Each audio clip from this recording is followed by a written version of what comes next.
Hello and welcome back to the Cosmic Enigma. Here we share real-life experiences of encounters with the unknown, stories that come from beyond the stars, crafted to help you relax and drift off to sleep. Drop a comment and let me know where you're listening from. I love seeing just how far this mystery reaches. Now find a comfortable spot, take a deep breath, and let yourself be carried away. Story 1. I was motionless, my eyes locked on the uneven gap beneath the door. The wood beneath me felt cold and strangely alive, emitting a creak every once in a while that lingered longer than it should. The room seemed to hold its breath, and the thin veil of dust in the air hung inert, casting odd patterns in the dim light. A clock, somewhere out of sight, ticked with a rhythm that felt intentional, as though marking more than just time. The air seemed to grow denser, pressing softly against my skin, suffocating yet silent. My ears strained for the familiar creak again, a sign of reassurance or alarm, but what came instead was the gentle shift of a floorboard, one I hadn't felt under my feet. To whoever finds this letter, if anyone ever does, I need you to understand that I'm not writing this because I want to be remembered. I'm writing this because I can't carry it anymore. The weight of what I've kept inside has become too much, and maybe if I put it all down on paper, maybe if I let it bleed out through ink and desperation, I can finally let go. Or maybe you'll read this and know that you're not alone. Maybe you'll recognize the signs before it's too late. I've been sitting here for hours now, or maybe days. Time doesn't feel the same anymore. My hand shakes as I write these words, not from fear exactly, but from something deeper. Something that's been growing inside me since that night when everything changed. When I realized that the world I thought I knew was just a thin layer covering something else entirely. You need to know that I was normal once. I had routines, concerns about bills and relationships, and whether I was eating enough vegetables. I worried about ordinary things. I slept through the night without checking the corners of my room. I looked in mirrors and saw only myself looking back. That was before the humming started. It wasn't loud at first, just a low vibration that I felt more than heard, like when a truck passes by your house but there's no truck. It would come at random moments while I was brushing my teeth, standing in line at the grocery store, lying in bed staring at the ceiling. The humming would wrap around me like invisible fingers, and for those moments, everything else would fade into background noise. I told myself it was tinnitus, stress, too much caffeine. The mind creates its own explanations when reality becomes too slippery to hold on to. But then I started noticing the shadows. Not regular shadows, the kind that follow you around and behave the way shadows should. These were different. They moved independently, sliding along walls when no one was walking past, pooling in corners where no objects cast them. At first, I thought it was my peripheral vision playing tricks. You know how sometimes you think you see movement in your side vision, but when you turn to look, there's nothing there. Except when I turned to look, the shadows were still there, waiting. I remember the first time I saw one clearly. I was in my kitchen making coffee in the early morning light. The sun was streaming through the window, creating those sharp rectangles of brightness on the floor. And there, in the brightest patch of sunlight, was a shadow, human-shaped but not quite right. Too tall, arms too long, head tilted at an angle that made my stomach clench. I blinked hard, rubbed my eyes, looked again. Still there, still watching me with eyeless attention. The coffee mug slipped from my hands and shattered on the floor. The sound was so sharp, so real, that it cut through whatever spell had been holding me frozen. When I looked up from the broken ceramic, the shadow was gone, but the humming had gotten louder. That's when I knew something was fundamentally wrong, not with my eyes or my ears or my stress levels. Something was wrong with the space around me, the air I breathed, the ground I walked on. It was like discovering that your house has been built on quicksand, and now everything familiar was starting to sink. I tried to research it, spent hours online reading about hallucinations and sleep deprivation and carbon monoxide poisoning. I bought a detector, checked the vents, had my eyes examined. Everything came back normal. The doctor said I was in perfect health. The optometrist said my vision was 20/20. The carbon monoxide detector never made a sound. But the shadows kept multiplying. They started appearing everywhere, in reflections that didn't match the room I was standing in photographs that showed empty spaces where I remembered seeing people, in the gaps between streetlights during my late-night walks when I couldn't sleep anymore, and always that humming underneath everything like a heartbeat that wasn't mine. I stopped talking to people about it after a while. You learn quickly that certain experiences don't translate into words that make sense to anyone else.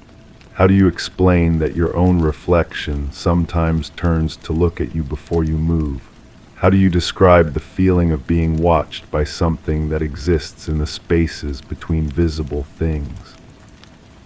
My friends started avoiding me, not consciously, I don't think, but people have instincts about these things. They can sense when someone has crossed a line they can't see, when someone has become unsafe in ways they can't name.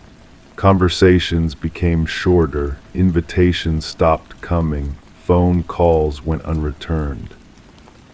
I understood I was becoming something they couldn't recognize, even if I still looked the same on the surface. The worst part wasn't the isolation, though. The worst part was the gradual realization that the shadows weren't just watching me, they were changing me. It started with small things. I'd reach for a glass and my hand would be in the wrong place, as if my spatial awareness had shifted slightly. I'd walk through doorways and brush against the frame, even though I'd walked through that same door thousands of times before. My handwriting started looking different. The letters formed at angles that felt foreign even as I wrote them. Then I noticed that other people were looking at me strangely. Not just friends, but strangers too. Cashiers would pause when handing me change, their eyes narrowing slightly as if trying to place something familiar. Children would stare at me in that unguarded way children have, their faces serious and concerned. I started avoiding mirrors, but that only made things worse. Because when you don't look at yourself for weeks at a time, when you finally do, the face looking back can seem like a stranger's. Same features, same eyes, but arranged in a way that doesn't quite match your internal sense of self. Or maybe my internal sense of self was what had changed. The humming got stronger. Sometimes it would be so loud that I couldn't think, couldn't concentrate on anything except the vibration running through my bones. Other times it would fade to almost nothing, and those quiet moments were somehow worse because I knew it was still there, waiting. I tried leaving, packed a bag and drove for hours, checking into a motel in a town I'd never been to before. But the shadows found me there too. Different shadows, but with the same wrongness, the same patient attention. The humming followed me across state lines like a radio frequency I couldn't tune out. That's when I understood that this wasn't about location.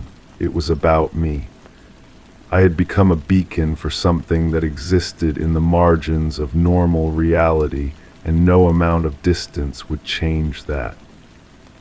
I came back home and stopped trying to fight it. The acceptance was almost a relief. Instead of struggling against the strangeness, I let it wash over me. I stopped jumping when shadows moved independently.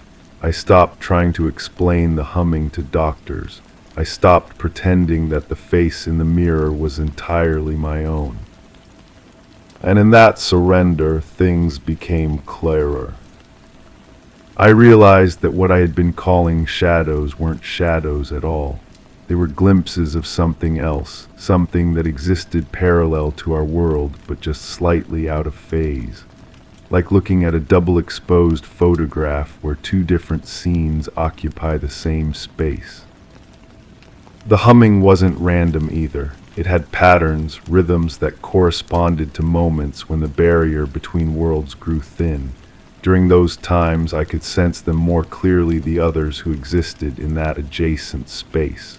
They weren't malevolent, exactly. They were just aware, curious about someone who had somehow become visible to them.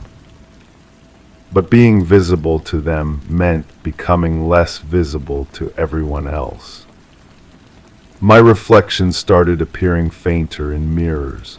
Photos of me came out blurred even when everyone else in the frame was sharp. People began having trouble remembering my name, even people I'd known for years. I could see the confusion in their eyes when they looked at me, as if they recognized my face but couldn't quite place it. I was fading from this world while becoming more solid in theirs. The process wasn't painful, just strange, like slowly dissolving in reverse, becoming less dense rather than disappearing entirely. I could still touch things, still affect the physical world, but it required more effort than before. Colors seemed muted, sounds became distant. Even my own thoughts felt like they were reaching me from far away. I started spending more time in that in-between space, that place where the shadows lived. It was easier than trying to maintain my grip on a reality that no longer seemed to recognize me. There, the humming made sense. There I could see the full shapes of the beings I had only glimpsed as shadows. They were beautiful in their strangeness, tall and flowing like living smoke given form. They communicated without words, sharing concepts and emotions directly. They showed me how thin the boundaries really were, how many worlds existed layered on top of each other like sheets of translucent paper. They showed me others like me, people who had slipped between layers and found themselves caught in the spaces between. We weren't lost, they explained, we were transitioning. But knowing that didn't make it easier to let go of everything I had been. I'm writing this letter in what I think might be my last clear moment in this reality. My handwriting looks strange even to me now, the letters formed by fingers that feel increasingly disconnected from my will. The pen keeps slipping, and sometimes when I look down at the page, there are words I don't remember writing. I want you to know that if this happens to you, if you start hearing the humming, seeing the shadows, feeling like reality is becoming unstable around you, you're not going crazy. You're not sick. You're just becoming aware of something that was always there. You have a choice, though. I didn't realize that at first. You can fight it, anchor yourself to this world through sheer force of will, find people who love you and hold on to them tightly, create routines and stick to them religiously. Look in mirrors every day and remind yourself who you are. Don't let the humming become comfortable. Or you can do what I'm doing. You can let go. I won't lie to you, there's grief in letting go. There are people I'll miss, experiences I'll never have, a life I'll never finish living. But there's also a strange peace in accepting that some transitions can't be fought, only navigated. The humming is very loud now. The shadows have become so clear that they're no longer shadows at all, just residents of a world that's becoming more real to me than this one. My reflection in the window is barely visible, more suggestion than substance. I think this is my goodbye. If you find this letter, if you can still read these words, then some part of me is still tethered to your world. Maybe that's enough. Maybe being remembered, even by a stranger, is its own kind of immortality. But if you find this letter and the pages are blank, if these words have faded along with everything else I used to be, then you'll know that the transition is complete. That somewhere in a space between spaces, I've found a new way to exist. Don't mourn for me, I'm not gone, just elsewhere. And if you start hearing a low humming that seems to come from nowhere, if you notice shadows moving when they shouldn't, if people begin looking at you like they can't quite remember who you are, well, then maybe I'll see you soon. The humming is so beautiful now. I never noticed before how much it sounds like singing. I should put down the pen. My hand is becoming transparent and the words are getting harder to form.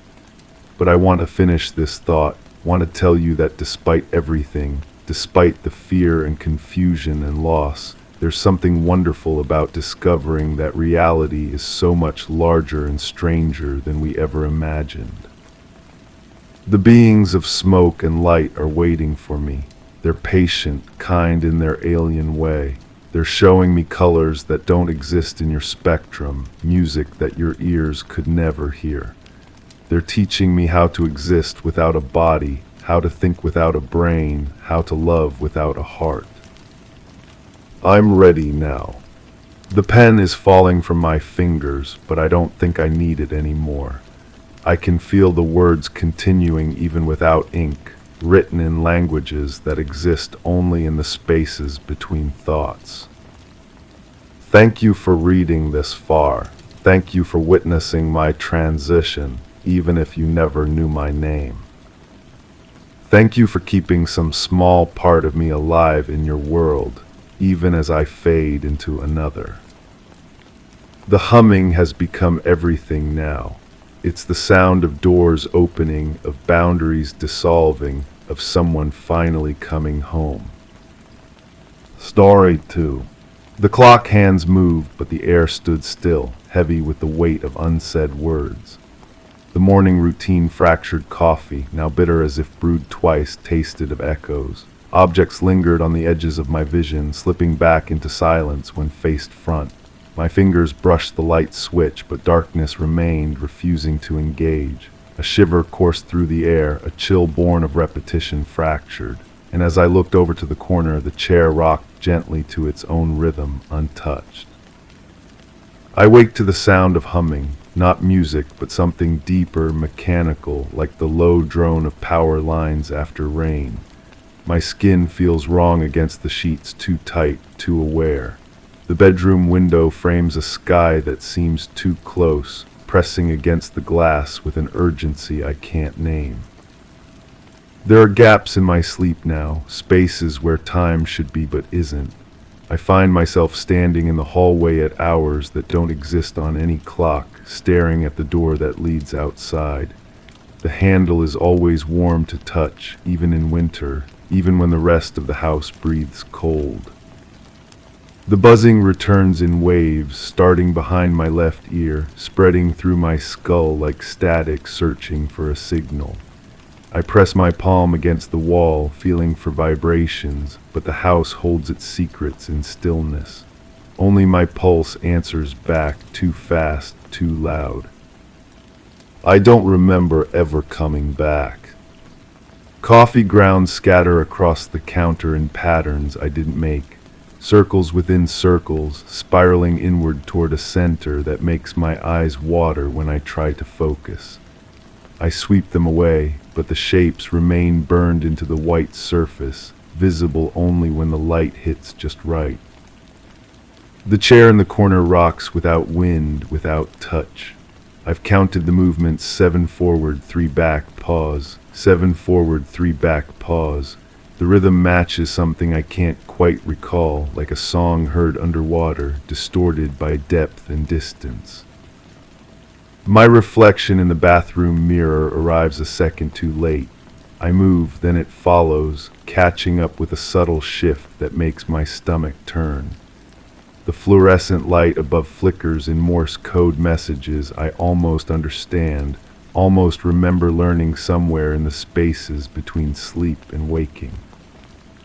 There were lights behind the trees.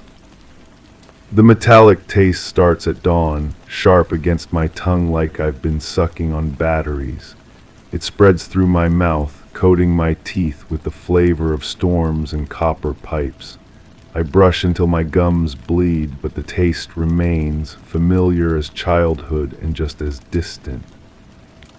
I find myself drawn to the window again, watching the space between the branches where the sky looks different, thicker, more textured, like fabric stretched too thin. The trees sway without wind, their movements synchronized to that same rhythm: 7 forward, 3 back, pause. Time slips sideways when I'm not watching. I'll be reading a book, then suddenly I'm 3 pages ahead with no memory of turning them. The words rearrange themselves when I look back, forming sentences I never read but somehow know by heart. The noise didn't come from outside. My skin tingles in patches, starting at my wrists and climbing upward like invisible fingers mapping territories I can't see. The sensation is warm, almost pleasant, until it reaches my neck and becomes something else entirely.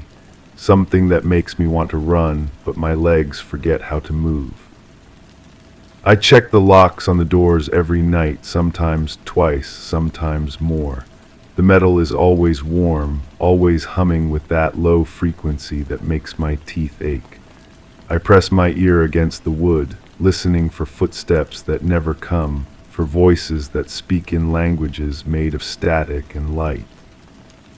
The chair rocks faster now. 7 forward, 3 back, pause. 7 forward, 3 back, pause. I've tried sitting in it, but the rhythm stops the moment my weight settles into the cushions. It only moves when I'm not there, when I'm pretending not to watch from across the room. Sleep comes in fragments, broken pieces that don't fit together properly. I dream of standing in a field under a sky that breathes, watching lights dance between clouds that move too fast, too purposefully. The grass beneath my feet hums the same tune as the power lines, as the chair, as the space behind my left ear. I wake with dirt under my fingernails, though I haven't been outside in days. The soil is dark, rich, and smells of ozone and copper pennies. I scrub my hands raw, but traces remain, embedded in the lines of my palms like a map to somewhere I've been but can't remember visiting. The mirror shows me things I didn't do, shadows of movements I never made, echoes of gestures that belong to someone else wearing my face. I watch myself brush my teeth while simultaneously seeing myself standing perfectly still, mouth closed, eyes focused on something behind the reflection that isn't there when I turn around. There were lights behind the trees, and they knew my name. The electrical humming grows stronger during storms, even when the power goes out. It rises from the walls themselves, from the spaces between studs and insulation, as if the house has learned to generate its own frequency. I follow the sound from room to room, but it's always just ahead of me, just around the next corner. My coffee tastes of metal and memory. Each sip brings flashes of standing somewhere else, somewhere open and vast, with that breathing sky pressing down like a weighted blanket. The cup trembles in my hands, and the liquid inside moves in patterns that mirror the scattered ground's circles within circles, spiraling toward a center I can't quite see. I don't remember walking to the window, but here I am again, forehead pressed against the cool glass, watching the space between branches where the light bends wrong. The trees lean inward now, creating a tunnel of shadow that leads deeper into the woods than should be possible. 7 forward, 3 back, pause. The chair's rhythm matches my heartbeat now, or maybe my heartbeat has learned to match the chair. The distinction blurs like everything else, like the edges of dreams bleeding into daylight, like the taste of copper spreading across my tongue. The door handle grows warmer each night. I wrap my fingers around the metal and feel the pulse of something vast and patient, something that knows I'm listening. The lock clicks sometimes, opening and closing with no key, no hand to turn it, just the soft snick of metal finding its place. I find myself in the hallway again, time missing like dropped stitches in a sweater. The floorboards creak a welcome I don't remember earning, and the air tastes of storms that haven't happened yet. Or maybe storms that happened long ago, their echoes still bouncing between these walls. The noise didn't come from outside, and it didn't come from inside either. My reflection learns new expressions while I sleep. In the morning, my face holds traces of wonder and terror, emotions I didn't feel but somehow wore. The mirror remembers what I forget, storing images in its silver depths like photographs I never posed for. The tingling in my skin spreads downward now, mapping new territories with each passing hour. It pools in my feet, making the ground feel insubstantial, like I'm walking on memories instead of solid wood. Each step echoes with the sound of somewhere else, somewhere that hums with familiar frequency. I check the locks again, and the warmth spreads from the metal to my palm, up my arm, settling in my chest like a second heartbeat. The rhythm matches the chair, matches the humming, matches the pulse of light I glimpse between the trees when I'm not trying to see it. The coffee grounds form new patterns each morning, more complex, more insistent. They spell out coordinates to places that don't exist on any map, directions to destinations measured in feelings rather than miles. I follow them with my finger, tracing the spirals until my vision blurs and the kitchen tilts sideways. There were lights behind the trees, and they knew my name, and they're still calling. The chair rocks empty in the corner, keeping time for a song I almost remember. 7 forward, 3 back, pause. 7 forward, 3 back, pause. The rhythm pulls at something deep in my chest, something that wants to answer, wants to move in sync with the gentle motion that measures out my days. I wake to the sound of humming, and the air stands still, and the clock hands move through hours that feel like repetition. The morning routine fractures again, coffee bitter with echoes, objects slipping at the edges of sight, darkness refusing to engage with light. My fingers brush the light switch, but something else brushes back. The chair rocks gently to its own rhythm, untouched, keeping perfect time with a heartbeat that might not be my own. And in the space between one rock and the next, in that pause that holds everything and nothing, I remember almost enough to understand why I chose to forget. But the humming continues, patient as gravity, and the lights behind the trees pulse with the rhythm of welcome. 7 forward, 3 back, pause. 7 forward, 3 back, pause. The clock hands moved, but the air stood still, and I realize I've been telling this story before, will tell it again, caught in the gentle rocking motion of memory that refuses to let me go. Story 3. It wasn't the first time the window latch was loose. The breeze barely rustled the curtains, whispering secrets to the silent room. Each morning the papers on the table lay undisturbed, edges perfectly aligned, as if unseen hands cared for them meticulously. The coffee pot was never empty, but no one ever seemed to fill it. I noticed the mismatched socks in the hallway, perhaps a reminder of careless habits or something else entirely.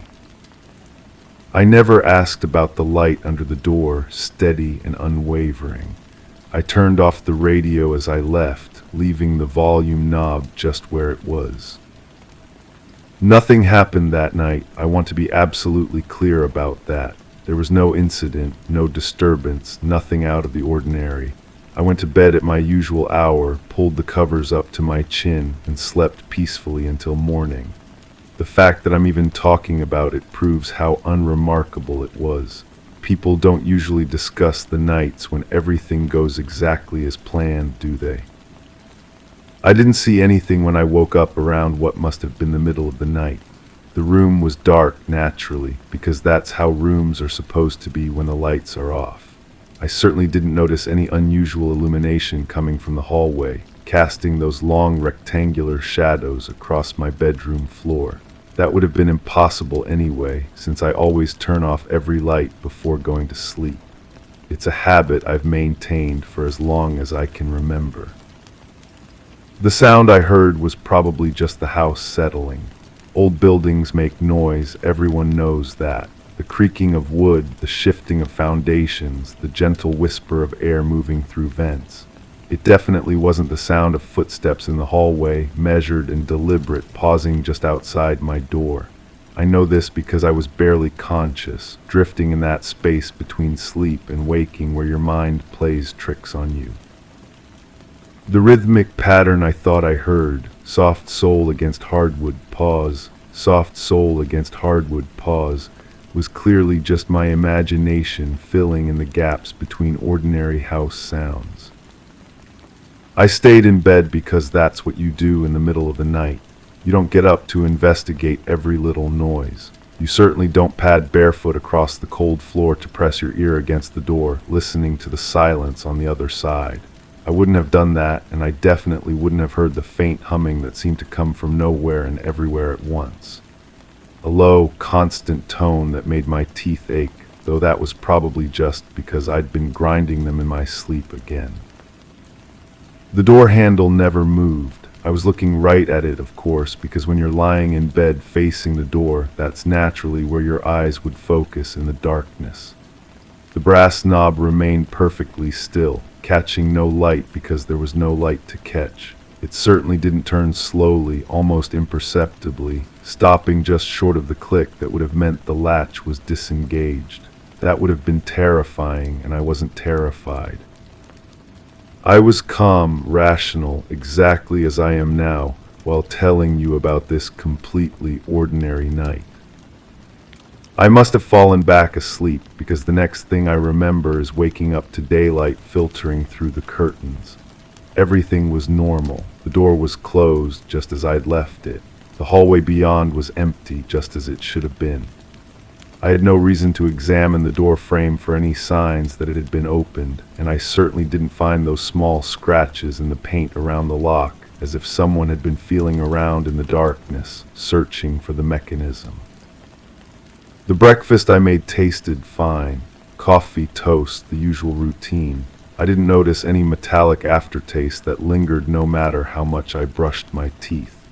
My hands were steady as I buttered the bread, not shaking at all, and there was no reason they should have been. The newspaper lay folded on the table exactly where I'd left it the night before, and I didn't spend any time wondering how it had gotten inside when I distinctly remembered leaving it on the front porch. Work proceeded normally. I answered emails, attended meetings, made small talk with colleagues about weekend plans and weather patterns. Nobody commented on my appearance because there was nothing to comment on. I looked exactly as I always do, well-rested and professional. The dark circles under my eyes were just shadows from the office lighting, and the way I kept glancing toward the windows had nothing to do with feeling watched. Open office plans make everyone feel exposed. It's a common complaint in workplace psychology studies. I didn't mention the incident to anyone because there was no incident to mention. You can't describe something that didn't happen, can't share details about events that never occurred. What would I have said? That I thought I heard someone in my house, that I believed for just a moment that I wasn't alone. These are the kinds of fears that everyone experiences occasionally, the product of too much caffeine or too little sleep or too many thriller movies before bed. The drive home was uneventful. Traffic moved at its usual pace. Traffic lights changed in their predictable sequence. Other drivers maintained appropriate distances and speeds. I didn't take any unusual routes, didn't make any unexpected stops, didn't spend extra time in the parking lot of the grocery store, sitting in my car and staring at my house across the street. That would have been irrational behavior, and I pride myself on being rational. My house looked exactly as I'd left it that morning. The windows were dark, the door was closed, the small garden by the front steps showed no signs of disturbance. I didn't notice any footprints in the soft soil around the flower bed, and I certainly didn't see the clear impression of a boot sole just beneath the window of my bedroom. The ground was probably just uneven from the recent rain, creating shadows that could be mistaken for indentations if you were looking for problems that didn't exist. Inside, everything was in its proper place. The furniture hadn't been moved, the books remained on their shelves, the photographs on the mantel faced forward at their usual angles. I had no reason to check the locks on all the doors and windows, no cause to test each one twice to make sure they were secure. The fact that I did these things was simply part of my evening routine, a habit so ingrained that I barely noticed myself doing it. Dinner was pleasant. I cooked a simple meal, ate while reading, cleaned the dishes before they could accumulate in the sink. The kitchen felt warm and welcoming, not at all like a space that had been occupied by someone else while I was away. The faint scent I detected, something like ozone and copper pennies, was probably just cleaning products or maybe something from the neighbor's yard carried on the evening breeze through the open window. I didn't find anything out of place when I went to my bedroom to change clothes. The dresser drawers were closed, the closet door hung at its usual angle. The bed remained exactly as I'd made it that morning. There was no depression in the pillow beside mine, no indication that someone had been lying there, breathing quietly, waiting. The covers weren't pulled back on that side, and the sheets didn't carry any unfamiliar warmth when I ran my hand across them to smooth out wrinkles that weren't there. Television provided a pleasant distraction before sleep. I watched the usual programs, laughed at the appropriate moments, felt my eyelids growing heavy as the evening progressed. I didn't keep glancing toward the hallway during commercial breaks, didn't lower the volume periodically to listen for sounds that wouldn't have been there anyway. The house was quiet, settled, secure, exactly as a house should be when its occupant is preparing for rest. I brushed my teeth thoroughly, washed my face with cool water, changed into comfortable sleepwear. The bathroom mirror reflected my familiar features, perhaps a bit more tired than usual, but that was to be expected after a full day of work and evening activities. I didn't stare at my own reflection, searching for signs of something I couldn't name, some indication that the person looking back at me had experienced something I was trying not to remember. The bedroom felt different when I returned, though of course it was exactly the same. The air seemed thicker somehow, more present, as if it had been recently disturbed by movement or breath. I opened the window a crack to let in some fresh air, not because the room felt stuffy or occupied, but simply because I prefer a cool sleeping environment. The night sounds from outside were normal and comforting: distant traffic, the settling of neighboring houses, the rustle of leaves in trees I couldn't see. I arranged the pillows carefully, pulled back the covers, settled into bed with a book I'd been meaning to finish. The words on the page blurred slightly, not because my hands were trembling, but because the bedside lamp cast shadows that made reading difficult. I adjusted the position of the light, found a more comfortable angle, tried to focus on the story unfolding in neat black letters on white paper. The book was engaging, a mystery novel about ordinary people caught in extraordinary circumstances. I found myself identifying with the protagonist, someone who insisted that nothing unusual was happening even as evidence mounted to the contrary. Fiction often mirrors life in unexpected ways, though in my case there was no mystery to solve, no evidence to evaluate, no circumstances that could be described as anything other than perfectly normal. I must have dozed off while reading, because I woke to find the book lying open on my chest and the lamp still burning beside the bed. The house was quiet around me, wrapped in the deep silence that comes in the hours before dawn. I reached over to turn off the light, and that's when I didn't see the figure standing in the doorway. It wasn't there naturally because there was no one in my house except me. The darkness in the hallway was complete and empty, exactly as it should have been. I certainly didn't make out the silhouette of a person, motionless and patient, watching me with an attention that felt almost physical in its intensity. The way the shadows seemed to coalesce into a human shape was just a trick of tired eyes and insufficient light, the kind of optical illusion that anyone might experience when waking suddenly in the middle of the night. I closed my eyes and counted slowly to 10, a technique I'd learned for managing stress and anxiety. When I opened them again, the hallway was still empty, still dark, still perfectly normal. There was no one there to have moved closer to the foot of my bed, no presence to have shifted position while my eyes were closed. The feeling that I was being studied, catalogued, somehow measured, was just the lingering effect of the dream I'd been having before I woke up. I turned off the lamp and settled back into the pillows, pulling the covers up to my shoulders. The darkness was complete now, comfortable and familiar. I regulated my breathing, relaxed my muscles, began the process of returning to sleep. I didn't lie there listening to the sound of slow, careful footsteps circling my bed, didn't feel the mattress dip slightly as weight was applied and then removed, didn't sense the warmth of another body moving through the space around me. Sleep came easily because there was nothing to keep me awake, no disturbance to interrupt the natural progression from consciousness to rest.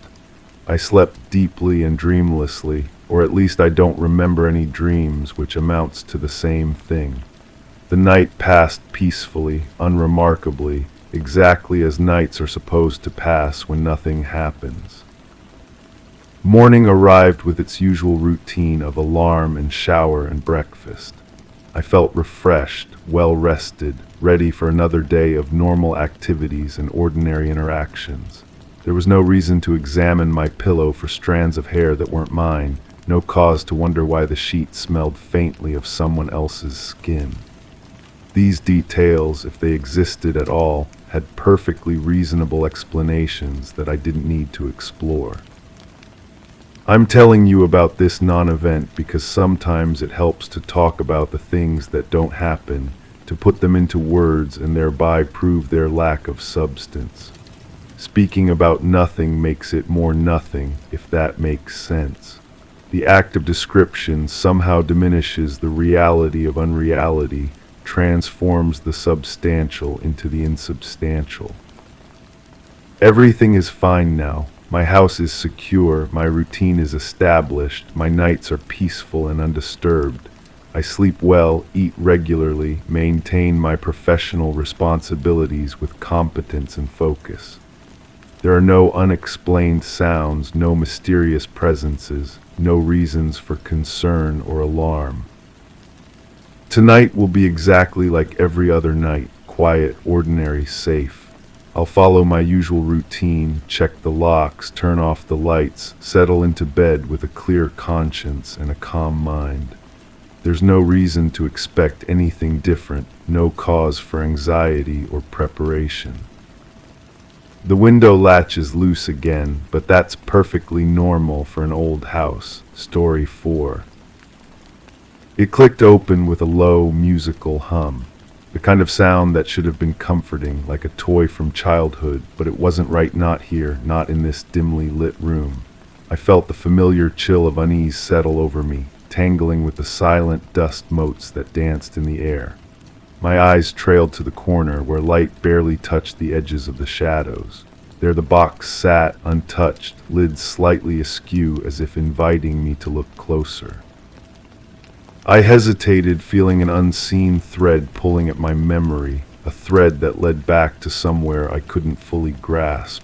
I moved toward it, drawn in by echoes of notes that seemed both distant and near. I hadn't heard it play since that night. The nights have been bleeding together lately. I wake up with the taste of copper pennies on my tongue and my fingernails full of dirt I don't remember touching. The clock beside my bed reads numbers that don't make sense. Sometimes it's 3 in the morning, sometimes it's 3 in the afternoon. The The light outside never seems to match. There's a buzzing in the walls, not the electrical kind you hear in old houses. This comes from deeper, like something breathing beneath the foundation. I press my ear against the cool plaster and feel vibrations that shouldn't be there. The sound travels through my bones, settling somewhere behind my ribs where it hums quietly all day. My reflection looks tired, more tired than I feel. When I brush my teeth, I catch glimpses of someone else's eyes in the mirror. They're mine, but they've seen things I can't remember seeing. The toothpaste foam turns pink sometimes. I rinse and rinse, but the metallic taste stays. There were lights behind the trees. The music box keeps playing that same melody. 5 notes descending, then a pause that stretches too long before starting again. I found it in the basement last week, or maybe last month. Time feels elastic now, stretching and contracting like warm taffy. The basement smells like ozone and wet concrete, though the floor is bone dry when I touch it. I remember walking down there for something, a flashlight maybe, or batteries. The single bulb overhead flickered in patterns that seemed deliberate. 3 short flashes, then 2 long ones over and over. Morse code for something I never learned to read. The music box was sitting on the workbench, its lid cracked open just enough to see the tiny dancer inside, frozen mid-spin. When I picked it up, my fingers tingled, not the pins and needles feeling of poor circulation. This was different, electric, like touching a live wire that doesn't hurt, just sends signals racing up your arm and into your skull where they bounce around, looking for somewhere to land. The dancer wasn't dancing anymore. She was looking at me. I don't remember ever coming back. Sleep comes in fragments now. I'll be lying in bed, counting the cracks in the ceiling plaster, when suddenly I'm standing in the kitchen with no memory of getting up. The refrigerator hums its normal tune, but underneath there's that other sound, the breathing sound. It's louder in the dark. Sometimes I find notes written in my own handwriting. They're tucked into books I don't remember reading, or folded up in pockets of clothes I haven't worn in months. The words are mine, but they describe things I've never seen. A field where the grass grows in perfect spirals, a door that opens onto itself, a room where gravity pulls sideways instead of down. One note just says, "Remember the white room," but I've never been in a white room. At least I don't think I have. The music box melody follows me everywhere now. I'll be washing dishes and hear those 5 notes echoing off the porcelain, or sitting in traffic and the car radio static arranges itself into that familiar pattern. Even the microwave beeps sound like they're trying to match the tune. I took the batteries out. The music box doesn't have batteries. It keeps playing anyway.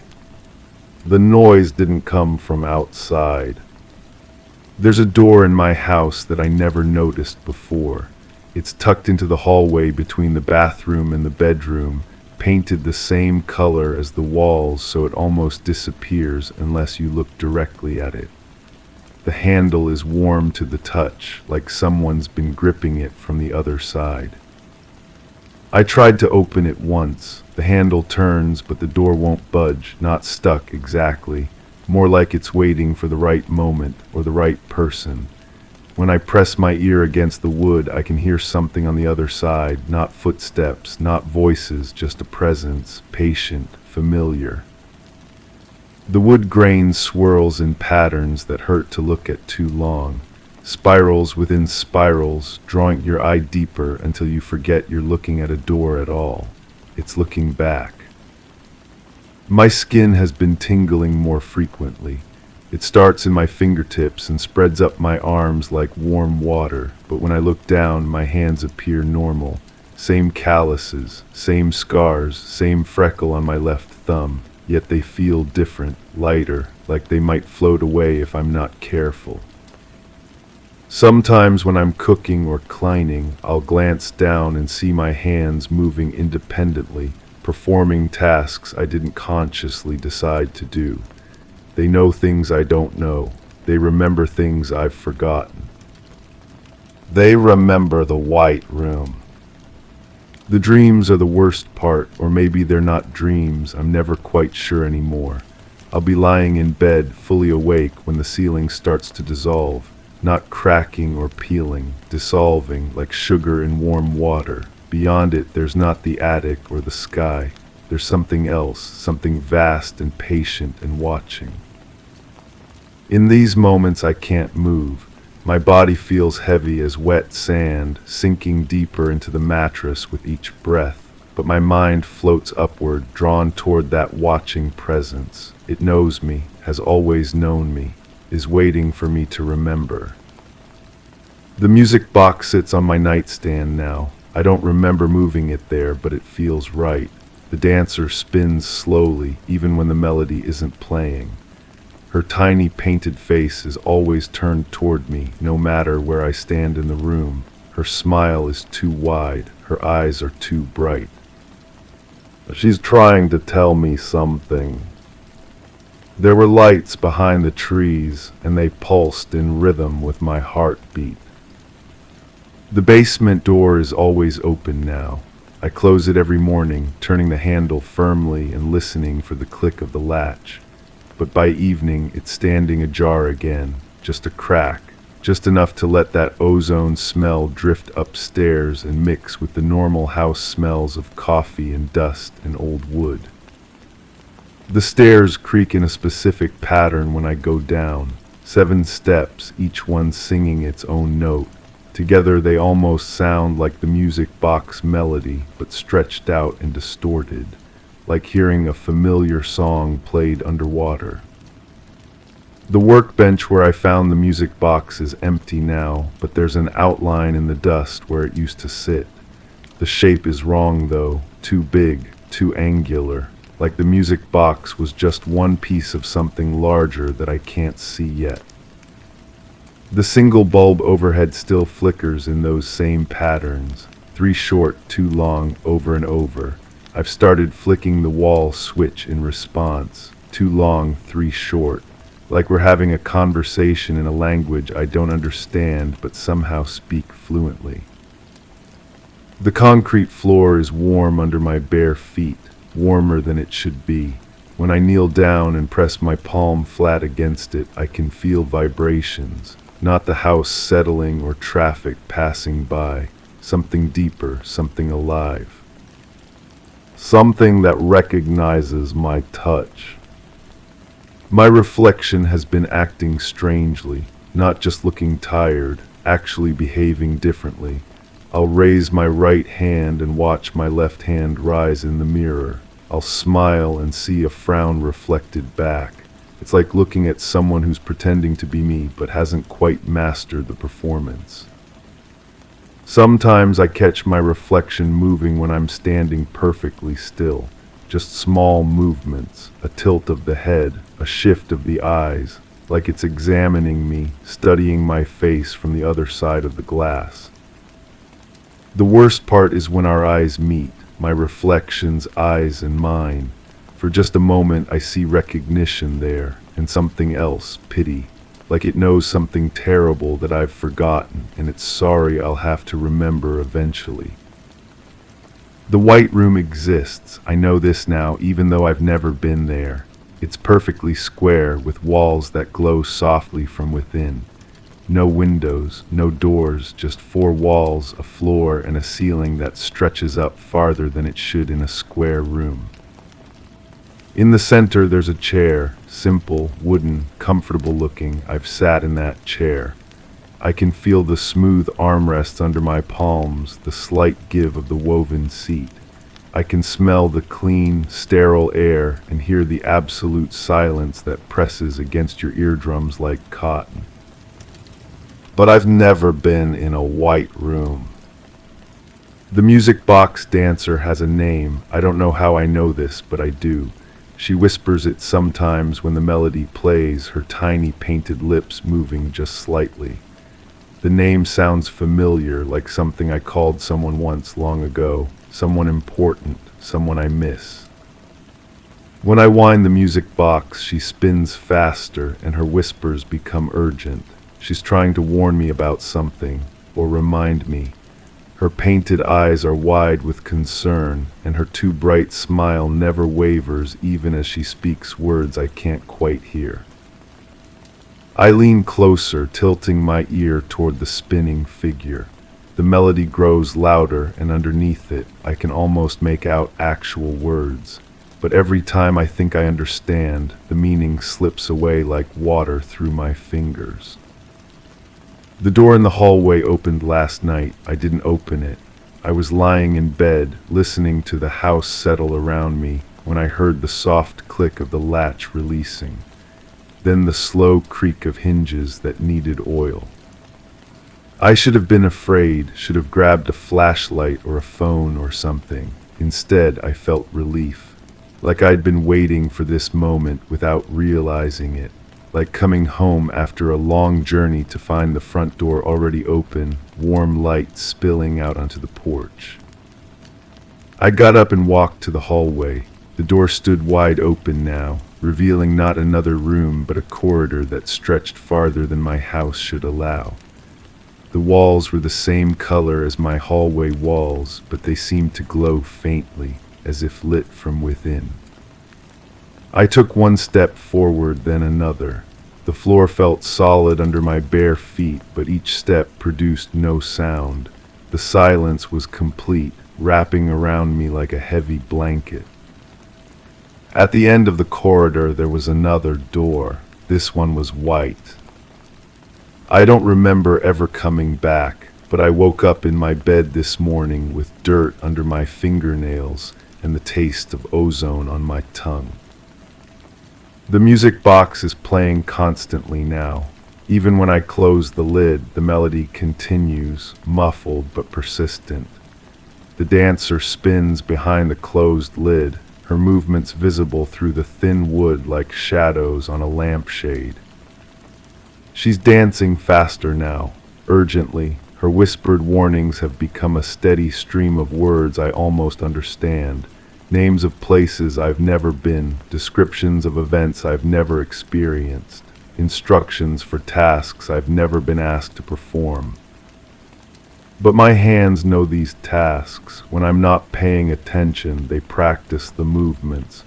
Fingers tracing complex patterns in the air, palms pressing against invisible surfaces, gestures that feel sacred and necessary and completely foreign.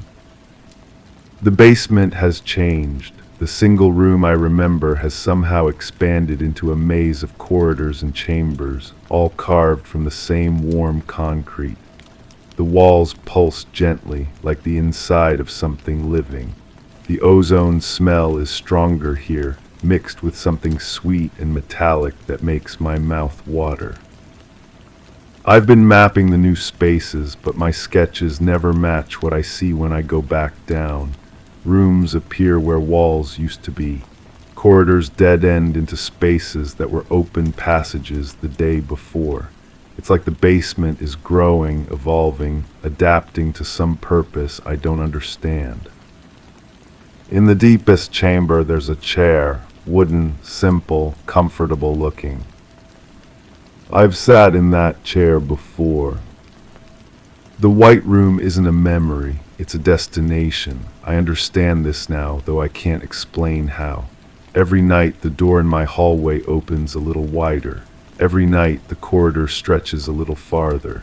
Every night I walk a few more steps toward that white door at the end. My reflection has stopped pretending to be me. When I look in mirrors now, I see someone else entirely. Someone who looks like me but isn't me. Someone who's been waiting patiently for me to remember who I really am. She nods when our eyes meet, smiles sadly, points toward the hallway where the door stands open, waiting. The music box dancer has stopped spinning. She stands perfectly still in the center of her tiny stage, her painted face turned toward me with an expression of infinite patience. Her whispered warnings have become a single word, repeated over and over. Zone. The buzzing in the walls has synchronized with my heartbeat, or maybe my heartbeat has synchronized with the buzzing. Either way, the house and I are breathing together now, existing in the same rhythm, sharing the same pulse. When I place my hand on the wall, I can feel the house's thoughts, old thoughts, patient thoughts, thoughts that have been waiting for me to come home for longer than I can imagine. The house remembers things I've forgotten. The house knows where I've been. Tonight, the corridor will reach all the way to the white door. Tonight, I'll turn the handle and step inside. Tonight, I'll sit in the wooden chair and remember everything I've been trying so hard to forget. The music box sits open on my nightstand, its melody playing softly in the dark. The dancer stands motionless, her painted eyes reflecting the dim light from the hallway where the door waits, patient and welcoming. I can hear footsteps in the corridor now, soft, familiar, coming closer. They're my footsteps walking back from somewhere I haven't been yet. It clicked open with a low, musical hum, and I realized I was already sitting in the white room, had always been sitting in the white room, would always be sitting in the white room, listening to the music box play its endless melody while the dancer spins and spins and spins. Story 5. The floor felt strangely pliable, like stepping on a surface that refused to be solid. It pulsed softly beneath my feet, resonating with my own hesitant heartbeat. A dim luminescence permeated the air, casting gentle waves of light that moved without a discernible source. My skin tingled as though the air itself was brushing against it, yet remained unnaturally still. My senses grasped for familiarity, but everything slipped away like shadows in a half-remembered dream. The silence pressed in, dense and watchful, leaving me conscious of being an object of observation. I reached out, but my hand met nothing, lingering in the unknowable space, and I understood I was not alone. That's where it always starts, that same sequence, playing in my mind like a broken recording that skips back to the beginning every time I try to push forward. I know something happened to me. Something that left gaps in my memory, spaces where thoughts should be but aren't. The strangest part isn't what I can't remember, it's how I feel different now, as if some fundamental part of me was rearranged while I wasn't paying attention. I've been trying to piece it together for weeks now, maybe longer. Time feels unreliable lately. I'll sit down to think about it, and suddenly the light outside has changed. Shadows have shifted, and I can't account for where those hours went. My reflection looks the same in mirrors, but sometimes I catch myself staring at it, expecting to see something else looking back. The first real clue came when I was cleaning out old files on my computer. Buried in a folder I didn't remember creating was an audio recording. The file name was just numbers, a string of digits that meant nothing to me. When I clicked on it, my hands were trembling before I even knew why. Static filled my headphones, the kind of white noise that makes your ears feel stuffed with cotton. But underneath it, barely audible, there were voices, not speaking words exactly, but making sounds that suggested communication. The frequencies would rise and fall in patterns that felt almost familiar, like hearing a conversation in a language you used to know but have forgotten. I must have recorded this myself. The timestamp showed it was made recently, though I have no memory of doing it. As I listened, my skin began to crawl with recognition I couldn't place. About 3 minutes in, there was a sound that made me rip the headphones off. It was like breathing, but too deep, too slow, as if something with much larger lungs than mine was drawing air just behind my left ear. That night I started having the first fragment of actual memory. I was lying in bed, that space between sleep and waking where thoughts become liquid, when it hit me like a physical sensation. I remembered standing somewhere dark, but not the comfortable darkness of a room with the lights off. This was a darkness that seemed to have weight pressing against my eyes even when they were open. There had been lights, but they moved wrong. Instead of casting illumination in predictable patterns, they seemed to bend around corners that weren't there, creating shadows that fell upward. I remember turning my head to follow one of these impossible light sources and feeling my neck muscles strain as if I was moving through thick liquid. The voices from the recording had been there too, not coming from any particular direction, but emerging from the darkness itself. They would cluster together in harmonies that made my teeth ache, then scatter into individual tones that seemed to circle around me. I tried to speak, to ask where I was or what was happening, but my voice came out as something else entirely. A sound I'd never made before, yet it felt natural leaving my throat. When the memory fragment ended, I was sitting up in bed, my sheets soaked with sweat that smelled faintly of ozone and something metallic I couldn't identify. I started keeping a notebook after that, writing down every detail I could remember as soon as it came to me. The act of writing seemed to anchor the memories somehow, preventing them from sliding away like they usually did. My handwriting looked strange on the pages, more angular than usual, as if my hand was remembering a different way of forming letters.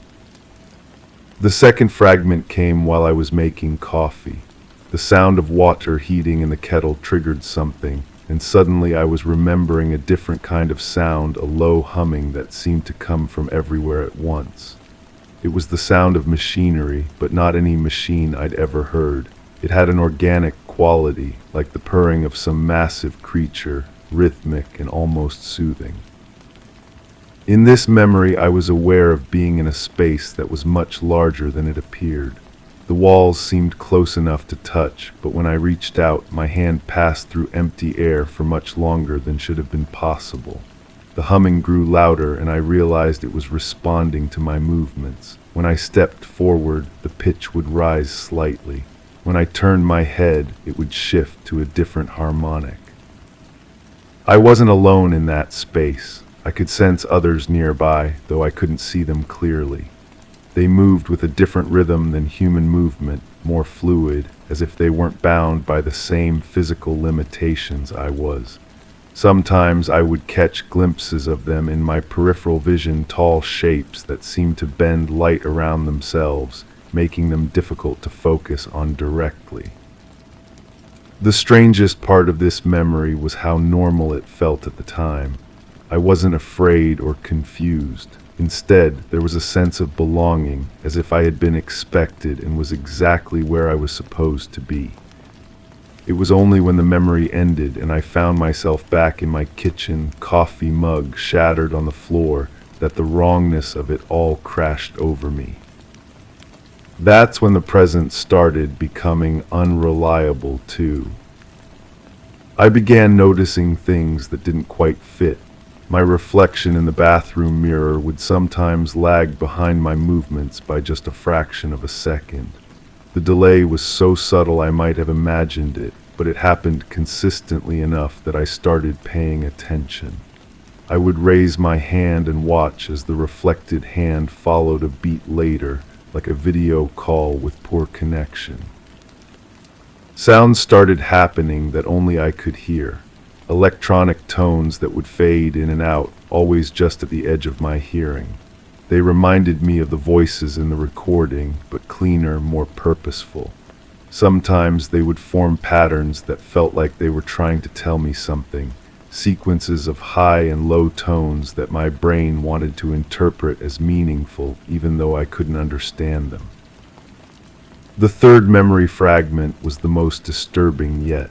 It came while I was examining a small object I'd found in my jacket pocket, a smooth, dark stone that was slightly warm to the touch and seemed to vibrate with a rhythm that almost matched my heartbeat. I had no memory of picking it up, but it felt significant in a way that made my chest tight with anxiety. As I held it, the memory unfolded like a flower blooming in reverse. I was in the same impossible space as before, but now I could see more clearly. The walls weren't walls at all, but something that shifted between solid and transparent depending on how I looked at them. Beyond them I could see vast machinery that defied any engineering principles I understood. Structures that folded in on themselves, creating spaces that were somehow both inside and outside simultaneously. The others were more visible now too. They moved among the machinery with practiced ease, their forms becoming clearer as my eyes adjusted to the strange light. They were tall, much taller than humans, with proportions that suggested they had evolved in a different gravitational environment. Their movements were hypnotic, each gesture flowing seamlessly into the next as if they were performing an elaborate dance. What disturbed me most was how they acknowledged my presence, not with words or obvious communication, but with subtle changes in their behavior that indicated they were aware of me. One would pause in its work to tilt its head in my direction. Another would adjust its path to move around the space I occupied. They treated me like I belonged there, but also like I was something fragile that needed to be handled carefully. I remember reaching out to touch one of the machines, drawn by curiosity that felt both foreign and familiar. The surface was neither hot nor cold, but seemed to exist at exactly the temperature of my skin, making it impossible to tell where my hand ended and the machine began. As soon as I made contact, information began flowing into my mind, not thoughts or images, but pure understanding that bypassed language entirely. The memory cut off abruptly, leaving me gasping on my living room floor with the stone clutched so tightly in my fist that it left marks on my palm. After that, I started losing larger chunks of time. I would begin an activity reading, cooking, organizing my notes, and then find myself somewhere else entirely with no memory of moving. Once I came back to awareness standing in my backyard in the middle of what must have been the night, though the sky had a quality of light that didn't match any natural illumination I'd ever seen. The stone had become a constant presence in my pocket, its gentle vibration a reminder of experiences I couldn't fully access. Sometimes I would catch myself unconsciously matching my breathing to its rhythm, as if it was teaching my body to remember something my mind had forgotten. The fourth fragment was different from the others. Instead of a memory of being in that strange space, it was a memory of leaving it. I was moving backward through the same impossible architecture, but now everything felt urgent and wrong. The harmonious humming had become discordant, filled with frequencies that made my bones ache. The tall figures were no longer moving in their graceful dance, they were rushing, their fluid motions becoming sharp and angular with what I could only interpret as distress. Something had gone wrong, though I couldn't understand what. I was being guided or perhaps pushed toward what I somehow knew was an exit, though it looked like nothing more than a section of wall that rippled like water. The figures were communicating rapidly among themselves in those tonal patterns, and for brief moments I could almost understand them. There was regret in their voices and something that might have been apology. As I approached the rippling wall, one of them touched my shoulder. The contact sent a shock through my entire system, not painful but overwhelming, like every nerve in my body suddenly receiving more information than it could process. In that moment of contact, I understood that something was being taken from me. Not stolen, but carefully removed, like a surgeon extracting something that had grown in the wrong place. The last thing I remembered from that fragment was the sensation of falling backward through the wall, reality dissolving around me like sugar in water. When I came back to myself, I was sitting at my desk with a pen in my hand, having apparently been writing for some time. The page in front of me was covered with symbols I didn't recognize, arranged in neat rows like text. My hand ached as if I'd been writing for hours, but I had no memory of forming these strange characters. Yet as I looked at them, they seemed almost familiar, like letters from an alphabet I'd once known but had forgotten. That's when I realized the fragments weren't just memories returning randomly. They were being given back to me, piece by piece, in a deliberate sequence. Something was allowing me to remember, carefully controlling how much I could access at any given time. The thought should have been terrifying, but instead it filled me with a strange sense of anticipation. Whatever had happened to me, whatever had been taken, it wasn't gone permanently. It was being returned, though I couldn't understand why or by whom. The fifth fragment came that same night, more vivid and complete than any of the others. I was back in the impossible space, but now I could see it clearly, understand its purpose and structure. It wasn't a place in any conventional sense, but rather an intersection between different kinds of reality. The machinery wasn't built to accomplish any physical task, but to maintain the delicate balance that allowed these intersections to exist. The tall figures weren't aliens or interdimensional beings, they were gardeners of sorts, tending to the spaces where different realities touched. And I had been there not as a visitor or captive, but as a participant. The knowledge flowed through me with the same certainty I felt about my own name or the color of my eyes. I had been working alongside them, my human perspective providing something valuable to their incomprehensible task. But something had gone wrong with my integration. The human mind, it seemed, wasn't designed to hold this kind of experience permanently. The memories were toxic to my normal consciousness, creating conflicts that could have torn my sense of self apart entirely. So they had made the difficult decision to remove most of it, leaving only fragments that could be safely integrated over time. The removal hadn't been perfect, though. Parts of the experience had embedded themselves too deeply to extract without causing damage. These remnants were what had been making me feel different, creating the gaps and distortions in my perception of reality. The fragments I was remembering weren't random returns of lost memory, they were careful reconstructions, designed to help me integrate what couldn't be removed. As this understanding settled into my mind, I became aware that the process wasn't finished. There were more memories waiting, experiences that would fundamentally change how I understood the nature of reality itself. The tall figures were still there, still working, still monitoring my progress as I slowly became capable of holding the full truth of what had happened. The stone in my pocket grew warmer, its vibration increasing until it almost felt like it was trying to communicate directly with my nervous system. I pulled it out and held it up to the light, and for just a moment I could see through it to somewhere else entirely. Another space, another reality, where the same impossible architecture continued its eternal dance. And in that space, one of the tall figures turned toward me and nodded, as if acknowledging that I was finally ready for the next phase of remembering. But that's where the fragments end, at least for now. I can feel more memories waiting just beyond the edge of consciousness, like words on the tip of my tongue that refuse to form.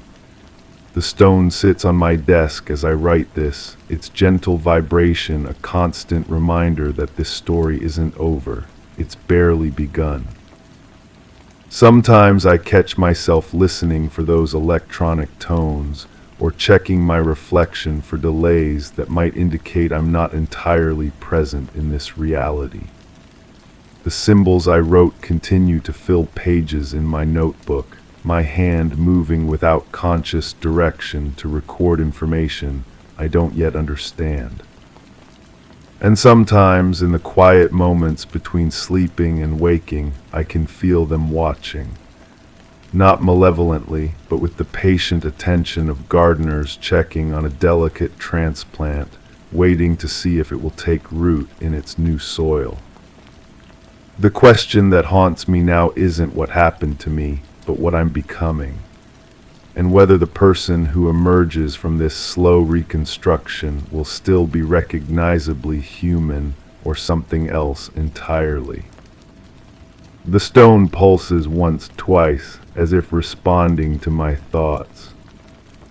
I think I'm about to find out. Story 6. The memory unravels asterisk. I'm sitting here now staring at that report they wrote about my house. The front door ajar at 0812, no forced entry. Everything so perfectly normal except for the crumb beside the clean plate. They don't understand what they're looking at. How could they? They see a scene frozen in time, but I know it's the end of something much deeper. The thermostat with the wrong date, the calendar stuck on the previous month. These aren't malfunctions. They're breadcrumbs leading backward to a truth I can barely hold in my mind. I can't go back to that house, not because I'm afraid of what's there now, but because I'm afraid of what I might remember. The memories are already coming back in reverse, like a film rewinding, and each frame shows me something I missed before, something I should have seen. Let me tell you what really happened, but I have to tell it backward. It's the only way it makes sense now. The kitchen light. Before they found the door ajar, before the investigators cataloged every undisturbed detail, I was standing in my kitchen at what I thought was dawn.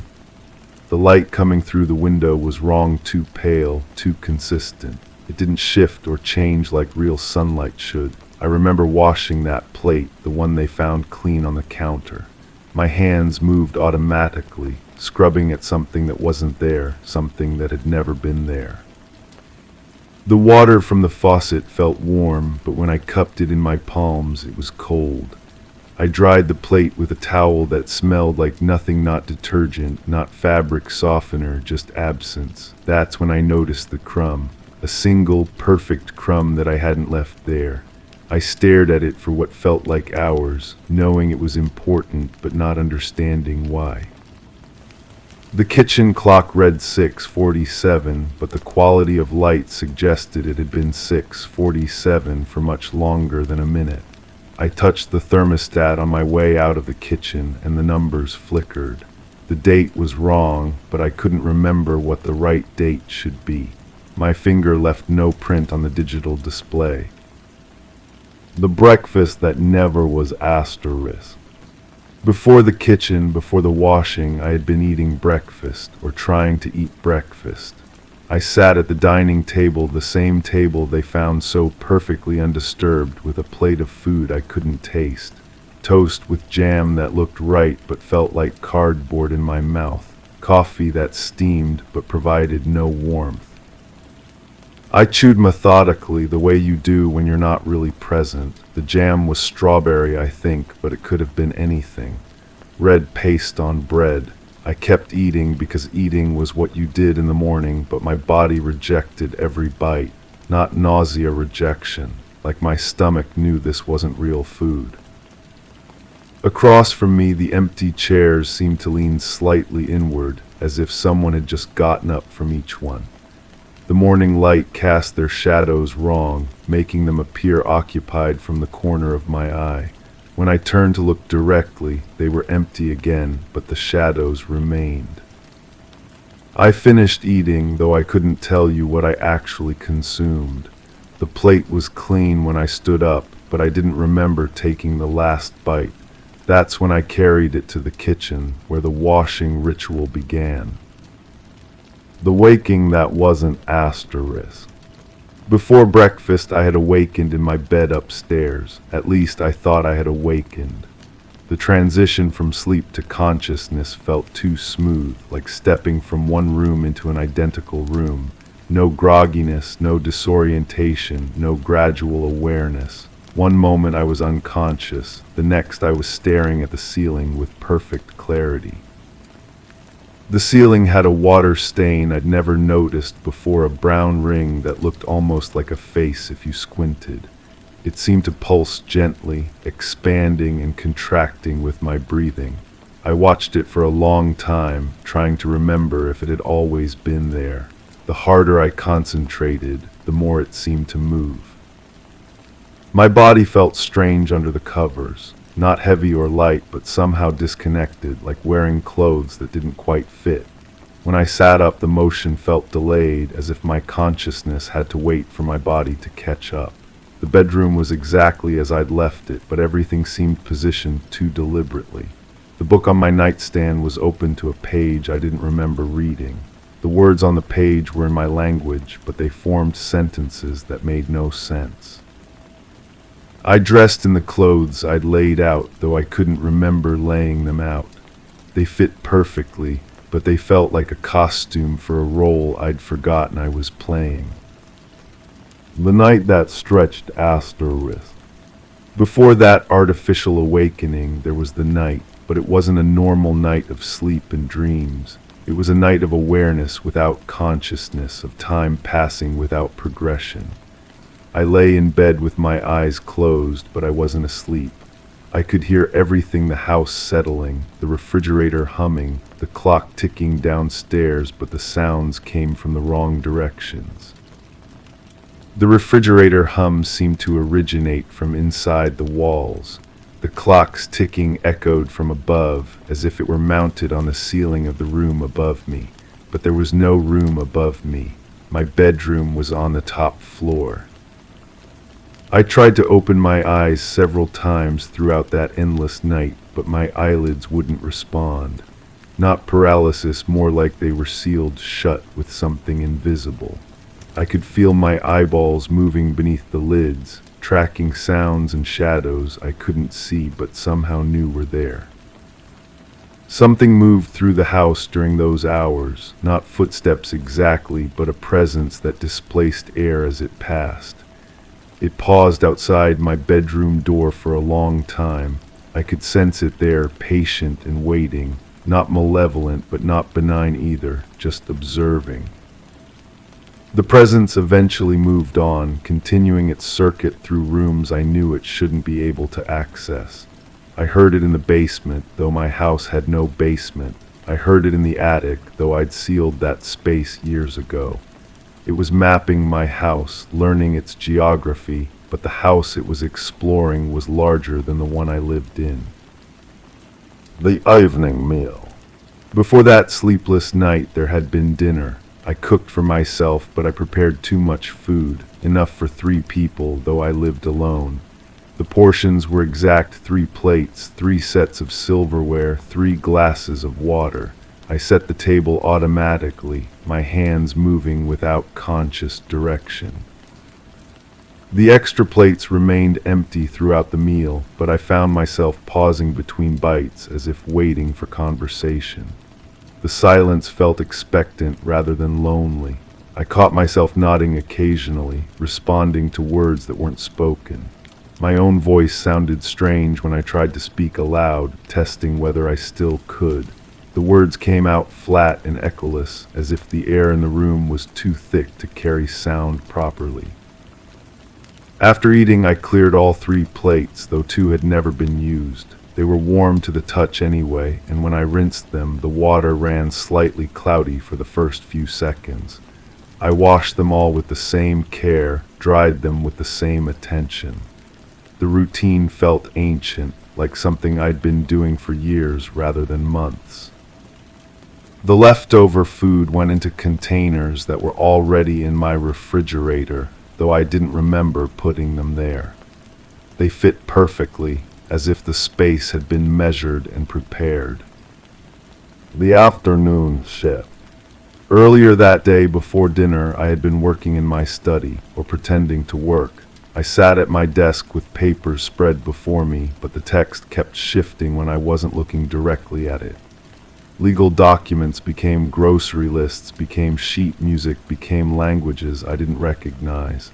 I'd focus on a paragraph, read it carefully, then look back to find completely different words in the same location. My computer screen displayed emails I'd never received from people I'd never met. The messages were mundane meeting confirmations, appointment reminders, casual check-ins, but they all referenced events and relationships that didn't exist in my life. I tried to delete them, but they reappeared as soon as I looked away. The phone rang several times that afternoon. When I answered, there was always someone on the other end, but their voices sounded like they were coming from underwater. They spoke in familiar tones, as if we'd known each other for years, but I couldn't make out the words. I responded with non-committal sounds, yes, that sounds good, and the conversation seemed to satisfy whatever they needed. After each call, I'd immediately forget what we'd discussed, but I'd find new appointments written in my calendar in handwriting that looked like mine but felt foreign. The morning discovery. Before the afternoon's confusion, that morning had started with a discovery. I found things in my house that didn't belong to me. Small things easily overlooked. A coffee mug with a chip I'd never noticed. A book on my shelf with my name written inside the cover in handwriting that wasn't quite mine. A photograph tucked behind another photographed me with people I didn't recognize, all of us smiling at some event I'd never attended. The photograph was the most disturbing. I was clearly there, clearly participating, but I had no memory of the moment. My smile looked genuine, my posture relaxed. I was wearing clothes I owned but rarely wore. The background showed a location that seemed familiar but impossible to place. I searched the house more thoroughly after finding the photograph. In drawers I rarely opened, I found evidence of a life I wasn't living. Receipts for purchases I hadn't made, ticket stubs for movies I hadn't seen, a spare key to a door I couldn't identify. Each discovery felt both shocking and inevitable, like remembering something I'd worked hard to forget. The first sign. Days before, the first sign had been subtle. I was making my morning coffee when I noticed the kitchen window was open. Just a crack, barely noticeable, but I never opened that window. It was painted shut, had been for years. When I tried to close it, it moved easily, as if it had never been stuck at all. The air that came through the opening didn't smell like outside. It smelled like the inside of an old house, dust and wood polish and something faintly sweet that might have been decay.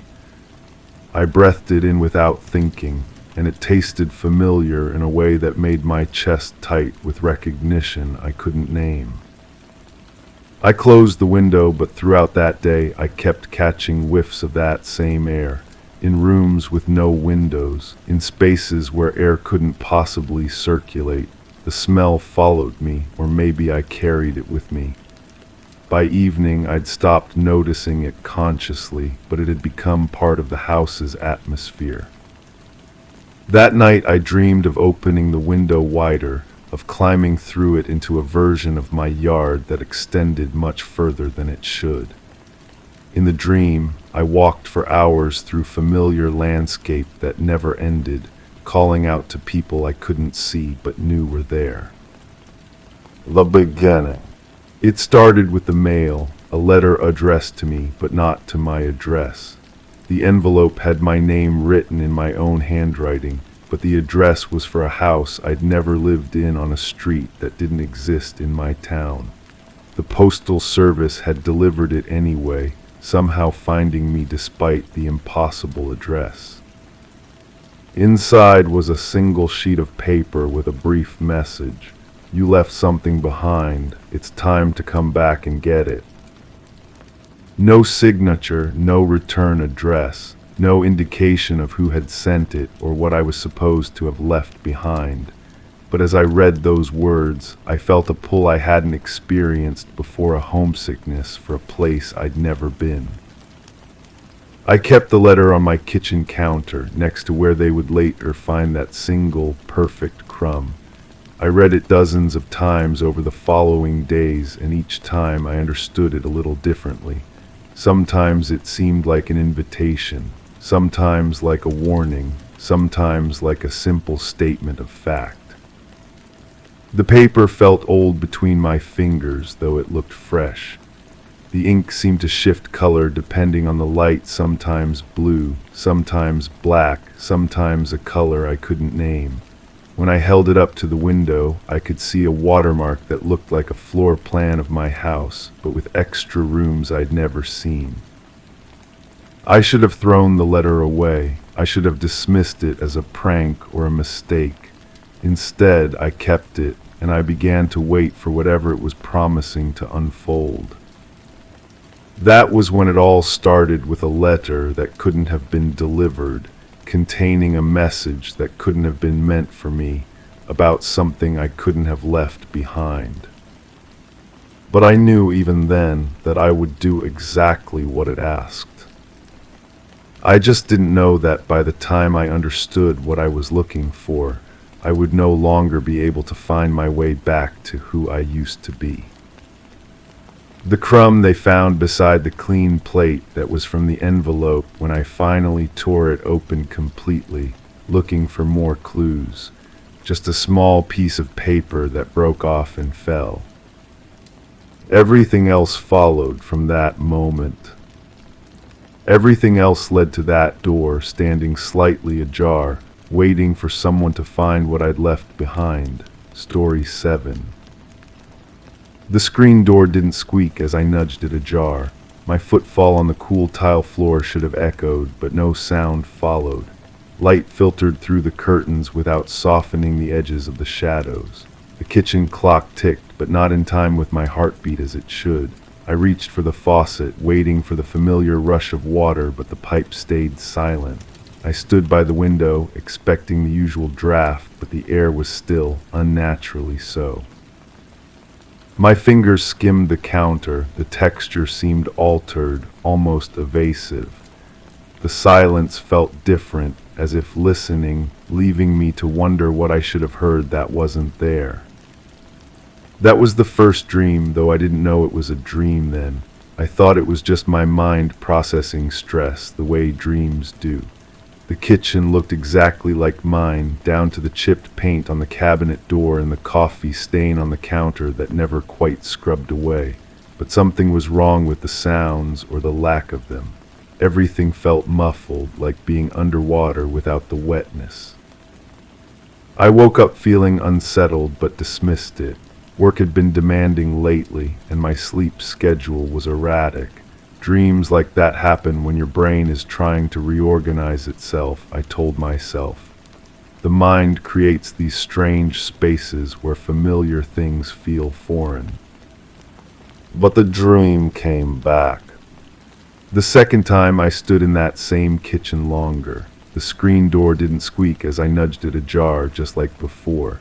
My footfall on the cool tile floor made no sound, just like before. But this time I noticed the light wasn't just filtering through the curtains wrong.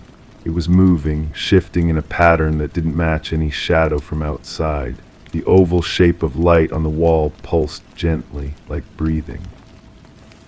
I reached for the faucet again, and again no water came. But now I could hear something else. A hum, constant and low, like someone was modulating a frequency only I could hear. It seemed to come from everywhere and nowhere, vibrating through the floorboards and into my bones. I turned toward the sound, but it moved with me, always just beyond my ability to locate it. The silence between the humming felt expectant, as if something was waiting for me to understand. I stood by the window, and though no draft came through, I caught a scent. Sharp and clean, like ozone after a storm, but more artificial. It reminded me of something I couldn't place, something that made my skin prickle with recognition. When I woke up, the feeling lingered longer this time. I found myself checking the kitchen faucet, running my fingers along the counter, looking for that coffee stain. Everything was normal. The clock ticked in proper rhythm. The screen door squeaked when I tested it. But throughout the day, I kept catching whiffs of that ozone smell, especially when I was alone. That's when I started noticing things. Small things at first. The coffee mug I always used was in a different cabinet, though I had no memory of moving it. There was a small mark on my arm, a perfect circle about the size of a dime, slightly raised and pale. It didn't hurt, and I couldn't remember how I got it. When I tried to think back, the memory felt slippery, like trying to hold water. My phone started acting strange too. The screen would flicker sometimes, showing interference patterns that looked almost like static. The radio in my car would pick up signals that sounded like voices, but when I tried to tune in clearly, they'd disappear. Electronics seemed to react to me differently, or maybe I was just paying more attention. The third dream was different, longer, more vivid than waking life. I was in the kitchen again, but this time I could feel the wrongness immediately. The screen door didn't squeak as I nudged it ajar, but now I expected the silence. The light through the curtains cast that same oval shape on the wall, pulsing like a breath, but brighter now. The hum was stronger, and I could almost make out patterns in it, like a language I should understand but didn't. I felt as if I were being lifted, though no part of my body moved. The sensation was gentle but insistent, like invisible hands supporting me. The ozone smell was overwhelming now, clean and sharp and utterly artificial. I tried to speak, to call out, but my voice made no sound in that muffled space. That's when I heard the voice. Metallic, distant, but somehow intimate. It spoke words I couldn't quite catch, syllables that felt familiar but meaningless. The voice seemed to come from the same place as the humming, everywhere and nowhere. I strained to listen, to understand, but the harder I focused, the more the words slipped away. Time moved strangely in that dream. I felt like I stood in that kitchen for hours, but also for just moments. The light pulsed in rhythm with something I couldn't identify. My heart beat maybe, or something else entirely. I felt watched, observed, but not threatened, more like being studied. I couldn't wake up. Usually when you realize you're dreaming, you can force yourself awake. But this time, the realization brought no escape. I stood in that impossible kitchen, listening to that metallic voice speak words I couldn't understand, feeling that gentle lifting sensation, breathing that artificial ozone air, and I was trapped in it. Not frightened exactly, but helpless. When I finally did wake up, hours had passed that I couldn't account for. The mark on my arm was darker, more defined, and I could still hear the humming faintly in the silence of my real kitchen. That's when the contamination began. The boundary between sleeping and waking started to blur. I'd be sitting at my desk working and suddenly catch that ozone scent. I'd turn toward it, and for just a moment the office would feel muffled, distant, like I was seeing it through thick glass. The humming would start, so low I felt it more than heard it, and I'd lose minutes, sometimes hours. My coworkers started asking if I was feeling all right. I'd be in the middle of a conversation and suddenly realize I'd been staring at a point just over their shoulder, listening for something they couldn't hear. The fluorescent light seemed to pulse in patterns that reminded me of that oval light on the kitchen wall. Electronic devices around me would flicker and buzz with interference. I began to notice the light everywhere. Not just in dreams now, but in reflections, in the way shadows fell in the glow of screens and street lamps. Always that same oval shape, always pulsing with that slow, rhythmic breath. It was trying to tell me something, I thought, or trying to remind me of something I'd forgotten. The voice became clearer too, though still incomprehensible. I'd hear it in the white noise of air conditioning, in the static between radio stations, in the electronic hum of appliances. Those same metallic syllables, patient and persistent. Sometimes I'd catch myself responding to it, nodding or tilting my head as if I understood. Sleep became unreliable. I'd lie in bed, eyes closed, but still aware of my surroundings. The bedroom would take on that muffled quality, and I'd feel that gentle lifting sensation even while lying down. The ozone smell would fill the air, and the humming would grow stronger, more complex.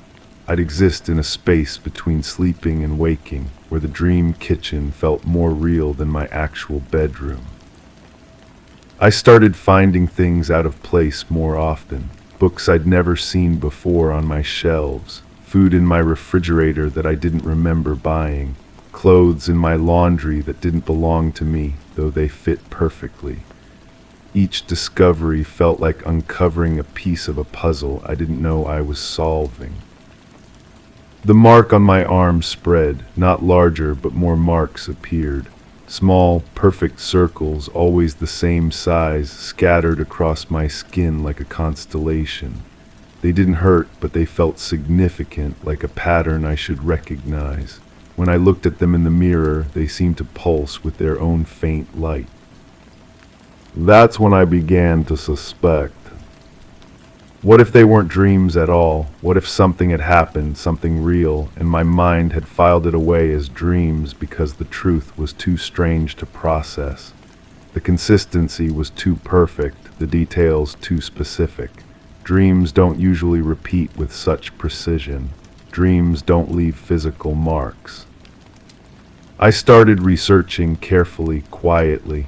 Stories of missing time, of people who found evidence of experiences they couldn't remember.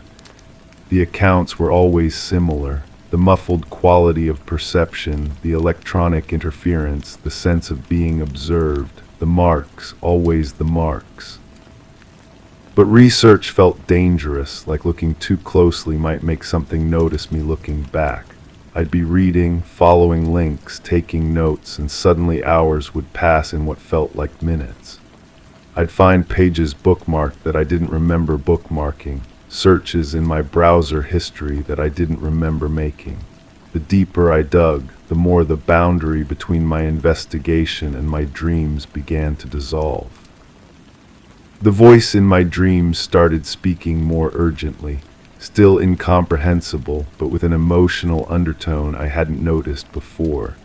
It sounded almost concerned, like it was trying to warn me about something, or prepare me for something.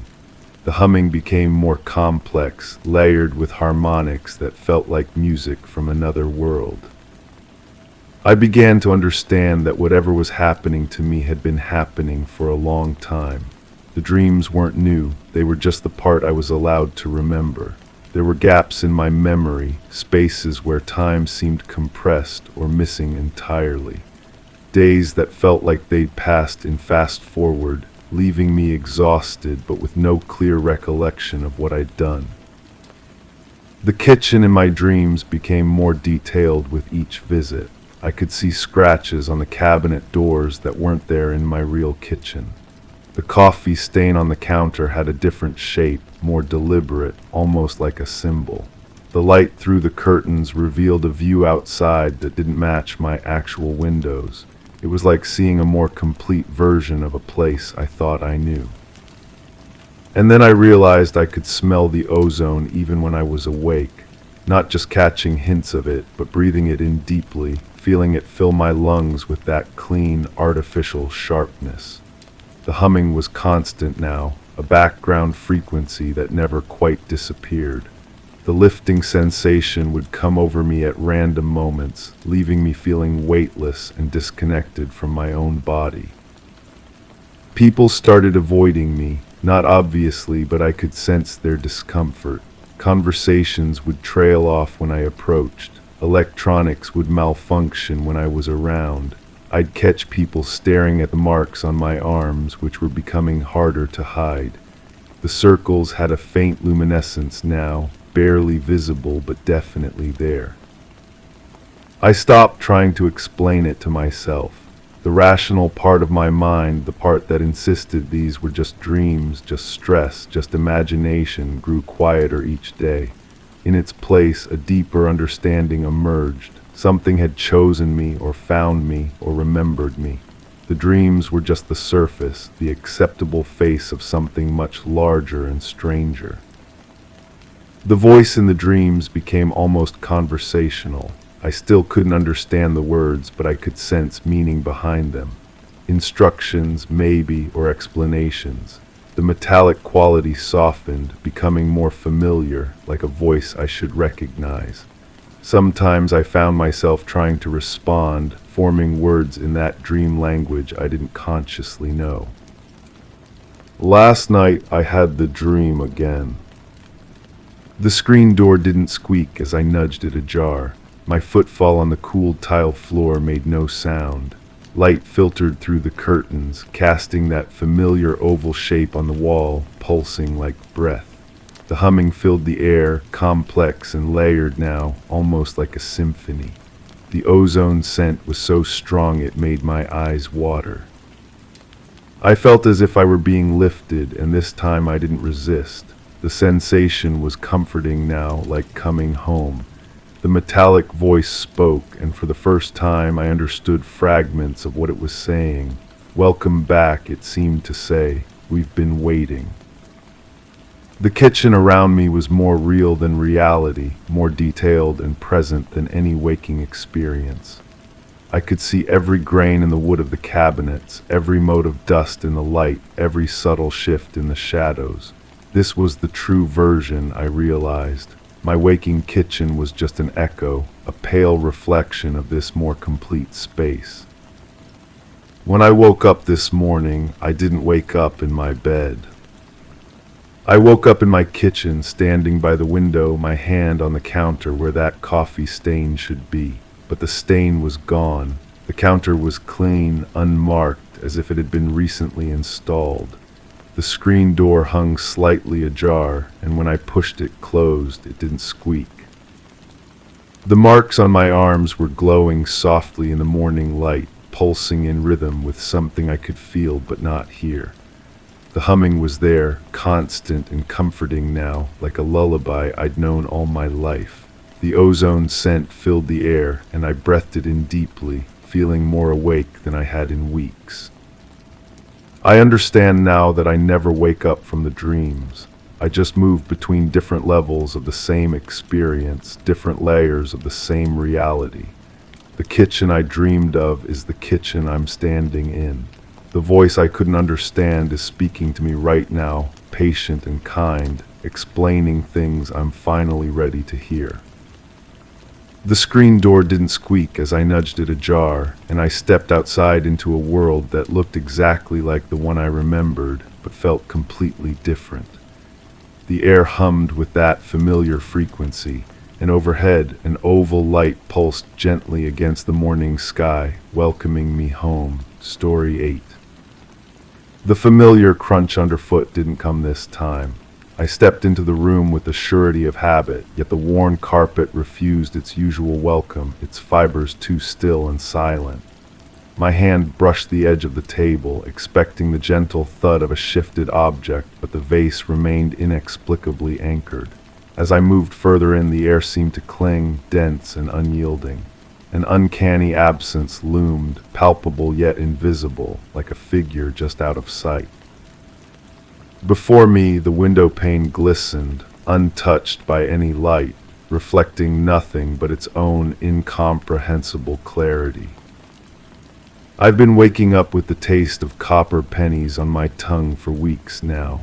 The metallic sharpness cuts through morning fog, through coffee, through the ordinary rhythm of brushing teeth and checking the weather. It lingers like a word I can't quite remember, hovering at the edge of consciousness. The dreams come in fragments, a door that's never fully closed, hanging open just enough to suggest movement beyond. The hinges don't creak. They hum instead, a low electrical sound that makes my teeth ache even in sleep.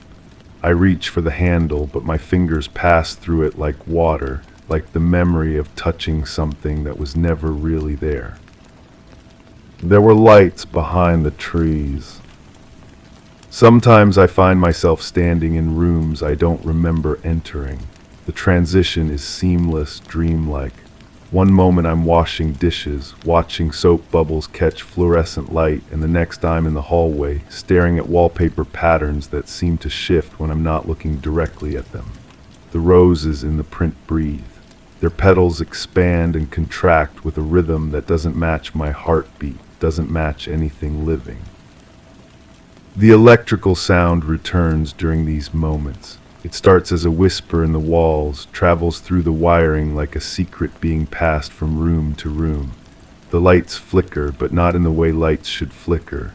They pulse with intention, with awareness. I press my palm against the wall and feel it vibrating, warm and alive beneath layers of paint and plaster.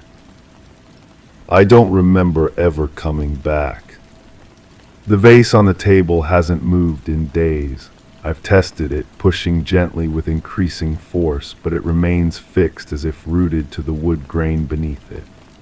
The flowers inside are fresh, impossibly fresh, their stems green and strong despite never being watered.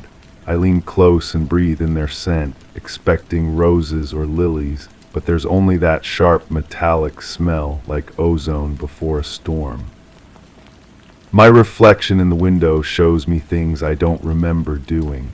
I watch myself turn away from the glass, but I'm still standing there, still staring. The other me moves through the room with purpose, touching objects I've never seen before, opening drawers that don't exist when I check later.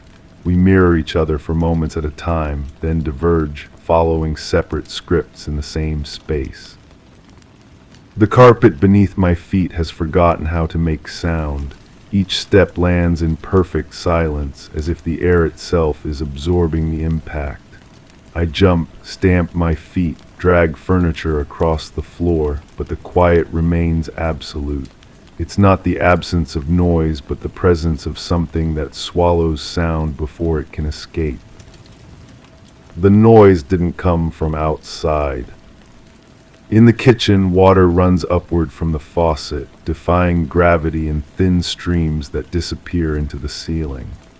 I turn the handle off, but the impossible flow continues, each droplet catching light that isn't there, refracting colors that don't exist. I cup my hands beneath the reverse waterfall and feel nothing, though I watch the liquid pass through my fingers like luminous mercury. The door in my dreams opens wider each night. Behind it, a hallway stretches longer than the house can contain, lined with windows that show the same view from different angles. The sky outside is too white, too bright, washing out details until only shapes remain. Trees become shadows, shadows become suggestions, suggestions become the memory of having seen something important that I can no longer name. I've started keeping a journal, but the words change when I'm not looking. Sentences rearrange themselves, paragraphs migrate to different pages, and sometimes entire entries vanish, leaving only the impression of ink on paper, ghost writing that my fingers can trace but my eyes cannot see. The pen feels wrong in my hand, too light and too heavy simultaneously, as if it exists in multiple states at once. There were lights behind the trees, but the trees had no shadows. The tingling starts in my fingertips and spreads upward like slow electricity. It happens when I touch certain objects, the doorknob that turns without resistance, the mirror that reflects rooms I've never been in, the telephone that rings with no one on the other end. The sensation is almost pleasant at first, a gentle warming that makes me want to hold on longer, press harder, lean into whatever force is flowing through these everyday things. But the tingling doesn't stop when I pull away. It follows me through the house, up my arms, across my shoulders, settling at the base of my skull like a patient hand. Sometimes I forget it's there until I catch myself in a mirror and see the way I hold my head, tilted slightly as if listening to something just beyond hearing. The window pane shows me the same view from different times. Morning light streams through glass that reflects midnight stars. Rain falls upward while snow settles on summer leaves. I press my face against the cool surface and watch seasons overlap, whether patterns that follow no earthly logic, skies that hold too many moons or none at all. I don't remember ever coming back, but I must have left. The humming in the walls grows stronger during certain hours, not day or night exactly, but moments when time feels negotiable, when clocks run backward and forward simultaneously. I follow the sound through the house, placing my ear against different surfaces, trying to locate its source. It's everywhere and nowhere, coming from behind the wallpaper, beneath the floorboards, inside the very structure of the building. Sometimes I think I hear voices in the electrical song, words spoken in a language that sounds almost familiar. The cadence is wrong for any human tongue, too fluid, too musical, like speech designed for throats that curve differently than ours. I strain to understand, pressing my whole body against the vibrating walls, but the meaning slips away like water through cupped hands. The vase on the table holds flowers that bloom and wither and bloom again in cycles that don't match any natural rhythm. I've watched petals unfurl in fast motion, then pause, then reverse their growth, returning to tight buds before starting over. The stems remain constant, green and strong, anchored to something deeper than the ceramic container. When I try to move the vase now, my hands pass through it like smoke. The flowers continue their impossible dance, untouched by my attempts at interaction. I can see them, smell their metallic fragrance, but I cannot affect their reality. They exist in a space that overlaps mine without truly intersecting. The lights behind the trees pulse in patterns. My dreams have begun bleeding into waking hours. The half-open door appears in peripheral vision, always just out of direct sight. I turn my head and it vanishes, but I can feel it there, waiting, breathing its electrical song into rooms that suddenly feel too small and too large at the same time. The boundary between sleep and consciousness has become negotiable, a membrane that allows certain experiences to pass through unchallenged. I find myself having conversations with people who aren't there, responding to questions I don't remember hearing. My voice echoes strangely in empty rooms, as if the space has changed dimensions while I wasn't paying attention. The acoustics are wrong, sounds bouncing off surfaces that shouldn't exist, creating harmonics that make my bones vibrate in sympathy. The carpet has begun to breathe beneath my feet. Each step lands on fibers that compress and expand with organic rhythm, warm and yielding like skin. I kneel and press my palm against the weave, feeling the slow pulse of something vast and patient. The pattern in the fabric shifts under my touch, roses becoming spirals, becoming shapes that have no names in any language I know. There were lights behind the trees, and the trees were breathing too. The metallic taste in my mouth has evolved, becoming more complex, more layered. Copper pennies have given way to something sharper, more electric, like touching my tongue to a battery that runs on unfamiliar current. It coats my teeth, fills my sinuses, makes every breath taste of ozone and possibility.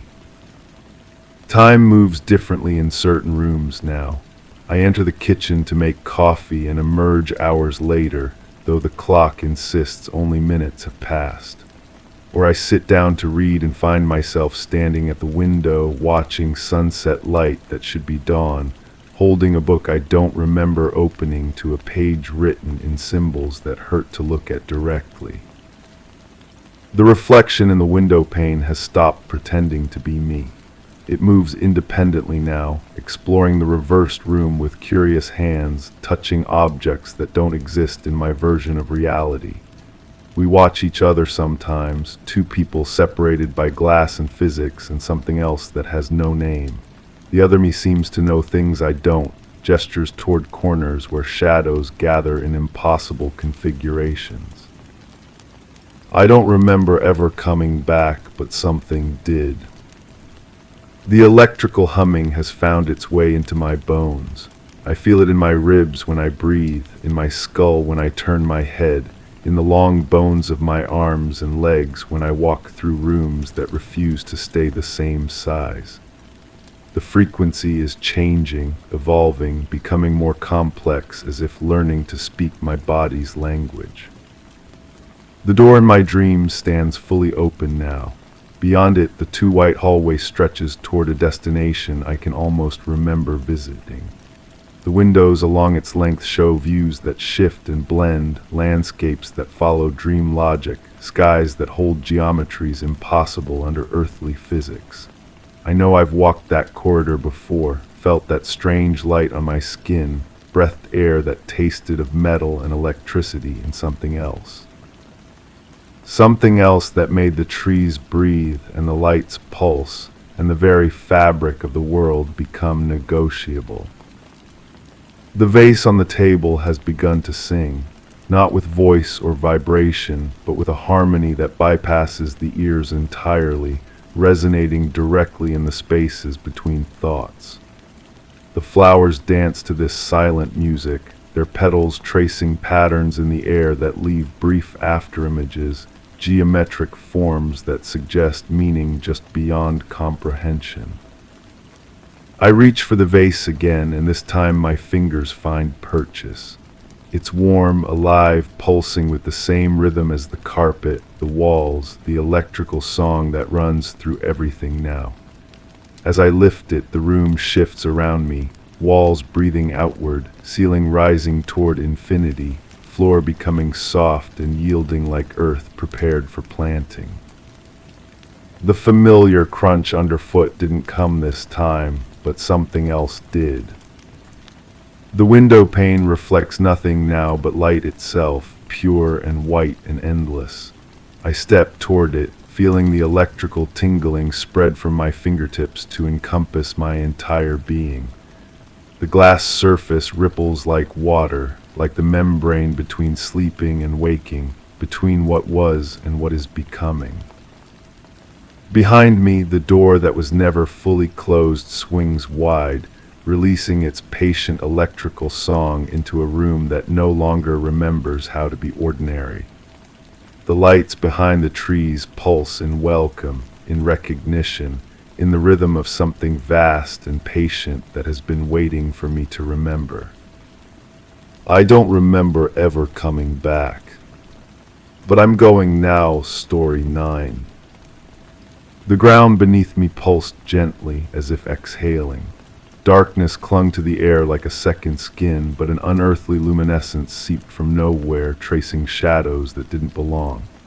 My skin tingled with static, prickling against an oppressive silence that expanded like a held breath. Each inhalation felt borrowed, dictated by a rhythm not my own.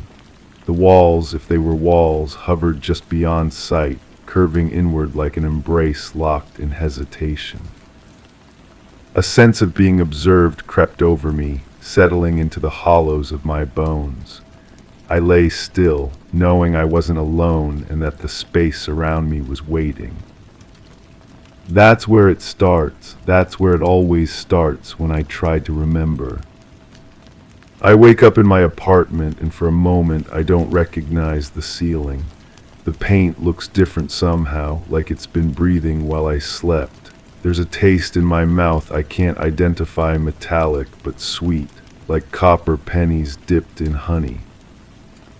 Something happened to me. I know this with the same certainty I know my own heartbeat, but the details slip away like water through my fingers. The harder I grasp for them, the more they dissolve. What remains is a feeling, a persistent ache behind my eyes, and the unshakable conviction that I'm different now, changed in ways I can't articulate. My reflection in the bathroom mirror seems delayed, like it's taking a split second too long to match my movements. When I blink, there's a moment where my eyes in the glass remain open, watching me with an expression I don't remember making. I've been keeping notes, fragments of thoughts that surface without warning, images that flash across my vision when I'm not paying attention. They're scattered across my desk, now scraps of paper covered in handwriting that looks like mine but feels foreign. The air tasted purple. Something breathing in the walls. My shadow had too many arms. I don't remember writing these, but the pen marks match the pressure of my grip. The ink is still wet on some of them, though I've been sitting here for what feels like hours, just staring. There's a file on my computer I don't remember creating. The timestamp shows it was made while I was supposedly asleep, but there it is, an audio recording labeled simply after. My cursor hovers over the play button. The file is 18 minutes long. 18 minutes of something I apparently thought was important enough to preserve, yet completely absent from my conscious memory. I press play. Static fills my headphones, but it's not random. There's a pattern to it, a rhythm that makes my pulse quicken. Underneath the white noise, I can hear my own voice, distant and distorted as if speaking through water. I can't move my arms, the recording says. They're not pinned down, they're just not mine anymore. The sound quality shifts, becoming clearer, and I hear something that makes my skin crawl, the unmistakable sound of my own breathing, but it's coming from somewhere else in the recording, as if there were two of me in that room. The lights are wrong, my voice continues. They're moving like they're alive, but there's no source. No bulbs, no fixtures, just light that bends around corners that shouldn't exist. I pause the recording. My hands are trembling. The apartment feels smaller suddenly, the walls closer than they were a moment ago. I look around, trying to ground myself in familiar objects, but everything seems slightly off. The books on my shelf are arranged differently. The plant by the window has new leaves that weren't there before, or were they? Memory is playing tricks on me, sliding between what was and what is. I resume the recording. There's something behind me, my voice whispers, so quiet I have to turn up the volume. I can't see it, but I can feel it watching. It's patient, like it has all the time in the world. A new sound enters the recording, a low humming that seems to come from everywhere at once. It's not quite electronic, not quite organic. It reminds me of the sound fluorescent lights make when they're about to burn out, but deeper, more purposeful. The floor is warm, I hear myself say. It's pulsing like a heartbeat, but slower, much slower. The humming grows louder, and underneath it, I can make out other sounds. Footsteps, maybe, but they don't follow any rhythm a human would make. Too many beats, spacing that doesn't match any gait I can imagine. My recorded voice becomes strained, urgent. It's moving closer. I still can't see it, but the air is getting thicker, harder to breathe. There's a smell now like new plastic and cold blood, sweet and sharp at the same time. The recording cuts out abruptly, leaving me in silence that feels too complete, too absolute. I check the file again, 18 minutes, but I've only heard about 3. The progress bar shows the rest of the recording exists, but when I try to skip forward, there's nothing but dead air. I close the laptop and walk to the kitchen, needing water, needing movement, needing anything to shake off the feeling that the walls are listening. But as I reach for a glass, I freeze. There's a voice recorder on the counter. Small, black, the kind journalists use. I don't own a voice recorder. I've never owned a voice recorder. Yet here it is, sitting next to my coffee maker like it belongs there. The display shows it contains one file recorded recently, very recently. I pick it up and it's warm, not just warm from sitting in sunlight, warm like it's been held by someone else, someone whose body temperature runs higher than mine. It vibrates slightly in my palm, an irregular pulse that matches no rhythm I can identify. I press play without thinking. Day 3, my voice says, clear and calm. The gaps are getting wider. I found myself standing in the hallway for what felt like hours, but when I checked, only minutes had passed. Or maybe it was the other way around. Time isn't working right. Day 3, 3 of what? I have no memory of making this recording, no memory of standing in any hallway for any length of time. The reflections are wrong, the recording continues. Not just delayed wrong, they show things that aren't there, movements I'm not making. Sometimes, when I'm not looking directly, I swear I can see something else in the mirror, something standing behind me. I turn around instinctively, but the kitchen is empty. Of course it's empty, but the feeling of being watched hasn't faded. If anything, it's stronger now, like turning around was exactly what it was waiting for me to do. I've been drawing, my recorded voice says. I don't remember drawing, but there are sketches everywhere. They're not good, I was never artistic, but they're detailed. Too detailed for someone who can't draw. I end the recording and search my apartment. In the bedroom under the bed, I find a sketch pad I don't remember buying. The pages are filled with drawings that make my stomach turn. They're crude but precise, showing impossible spaces, rooms with too many corners, corridors that fold back on themselves, doorways that open onto more doorways in an endless regression. But it's the figures in the drawings that disturb me most. They're human-shaped but wrong, like someone tried to draw a person from a description given by someone who had never seen one. The proportions are off, the limbs too long, the face is blank except for eyes that seem to follow me as I flip through the pages. At the bottom of each sketch, in handwriting that's definitely mine, are notes. They don't walk, they glide. No shadows, but they cast light somehow. They whisper, but not with their mouths. I slam the sketch pad shut, but the images linger in my vision, burned into my retinas like camera flashes. My head is pounding now, a pressure behind my eyes that feels like something trying to push its way out. I need air. I need to get out of this apartment that no longer feels like mine. But as I reach for the door handle, another memory surfaces, not gradual this time, but sudden and violent, like being struck by lightning.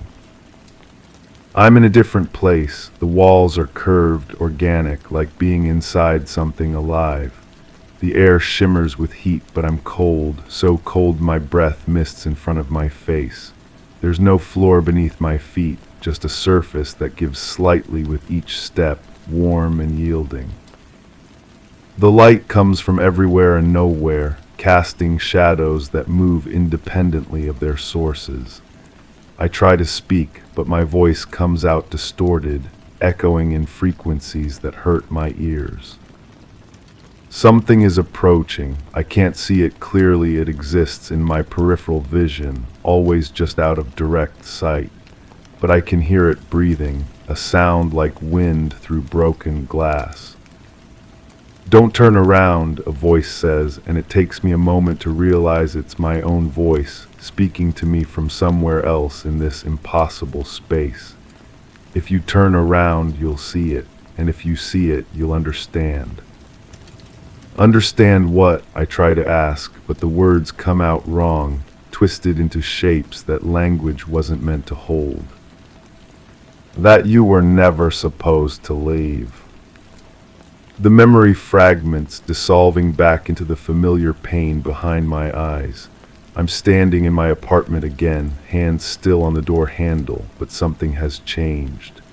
The light coming through the windows is different, not brighter or dimmer, but wrong somehow, like it's being filtered through something that shouldn't exist. I look at my reflection in the hallway mirror, and for just a moment I see something else. Not behind me this time, but overlapping with my own image. Another face, similar to mine but not quite right. The eyes are too wide, the mouth too small, and when I blink, it blinks a fraction of a second later. My phone buzzes, a text message from my own number. Stop looking for what you're not ready to find. I didn't send that message. My phone is in my hand, has been in my hand this entire time. But there it is, marked as sent from my number to my number, the timestamp showing it was sent just moments ago. I scroll up through my message history, and there are others. Dozens of them, all from my number to my number, all sent while I was apparently asleep or unconscious or somewhere else entirely. The space between spaces is getting thinner. They know you remember pieces. The recording only shows you what you're ready to see. It's starting again. That last message was sent just seconds ago while I was reading the others. I watch the screen, waiting, and sure enough, another message appears. Look up. I don't want to look up. Every instinct I have is screaming at me not to look up. But my head tilts back anyway, drawn by a compulsion that doesn't feel like my own. The ceiling is moving. Not dramatically, not obviously, but with a subtle undulation that makes my eyes water to focus on. The paint seems to flow like liquid, forming patterns that almost make sense, that hover just on the edge of meaning. And in the center, directly above where I'm standing, there's something that might be a stain, or might be a shadow, or might be something else entirely. It's roughly circular, with edges that seem to extend beyond what should be physically possible. As I watch, it grows larger, or maybe I'm growing smaller, or maybe the distance between us is changing in ways that have nothing to do with physical movement. The smell hits me than new plastic and cold blood, sweet and sharp and utterly wrong. It's the same smell from the recording, but stronger now, more immediate. It fills my nostrils and coats my throat, making me gag. I stumble backward, but the apartment has changed around me. The walls are farther away than they should be, and the floor beneath my feet has that same warm, yielding quality from my memory. The furniture is still there, but it looks different, like it's been arranged by someone who understood its function, but not its purpose. My phone buzzes again. You're remembering too much too fast. The boundaries are breaking down. It was never supposed to end. The messages are coming faster now, each one appearing before I finish reading the last. The timestamp on each shows they're being sent from the future minutes ahead of the current time, as if my phone is receiving messages from a version of myself that exists slightly ahead in time.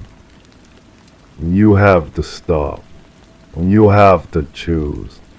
Remember everything or remember nothing. But you can't stay in between. The final message appears, and this one is different. Instead of text, it's an image. A photograph that I definitely didn't take, showing me standing in my apartment, but the apartment is wrong. The walls curve inward, the ceiling pulses with that organic rhythm, and the light comes from sources that don't exist. But it's not the wrongness of the space that makes my blood freeze. It's what's standing behind me in the photograph. Something tall and impossibly thin, with too many joints in its limbs and a face that's almost human but not quite. Its hand, if it is a hand, rests on my shoulder in the image, and I can almost feel the weight of it, cold and electric and absolutely real. In the photograph, I'm smiling. I drop the phone, but it doesn't fall. It hovers in the air in front of me, the screen flickering between the photograph and a live view of what's happening right now. In the live view, I can see myself standing in my apartment, but I can also see the other version, the curved walls, the pulsing ceiling, the impossible light. Both versions are real, both versions are happening simultaneously. And in both versions, something is standing behind me just out of sight, waiting for me to turn around. The voice recorder in my hand, when did I pick it up again, begins to play on its own. Final entry, my voice says, but it sounds different now, layered, as if multiple versions of me are speaking in unison. I understand now. The experience never ended. It just became harder to see.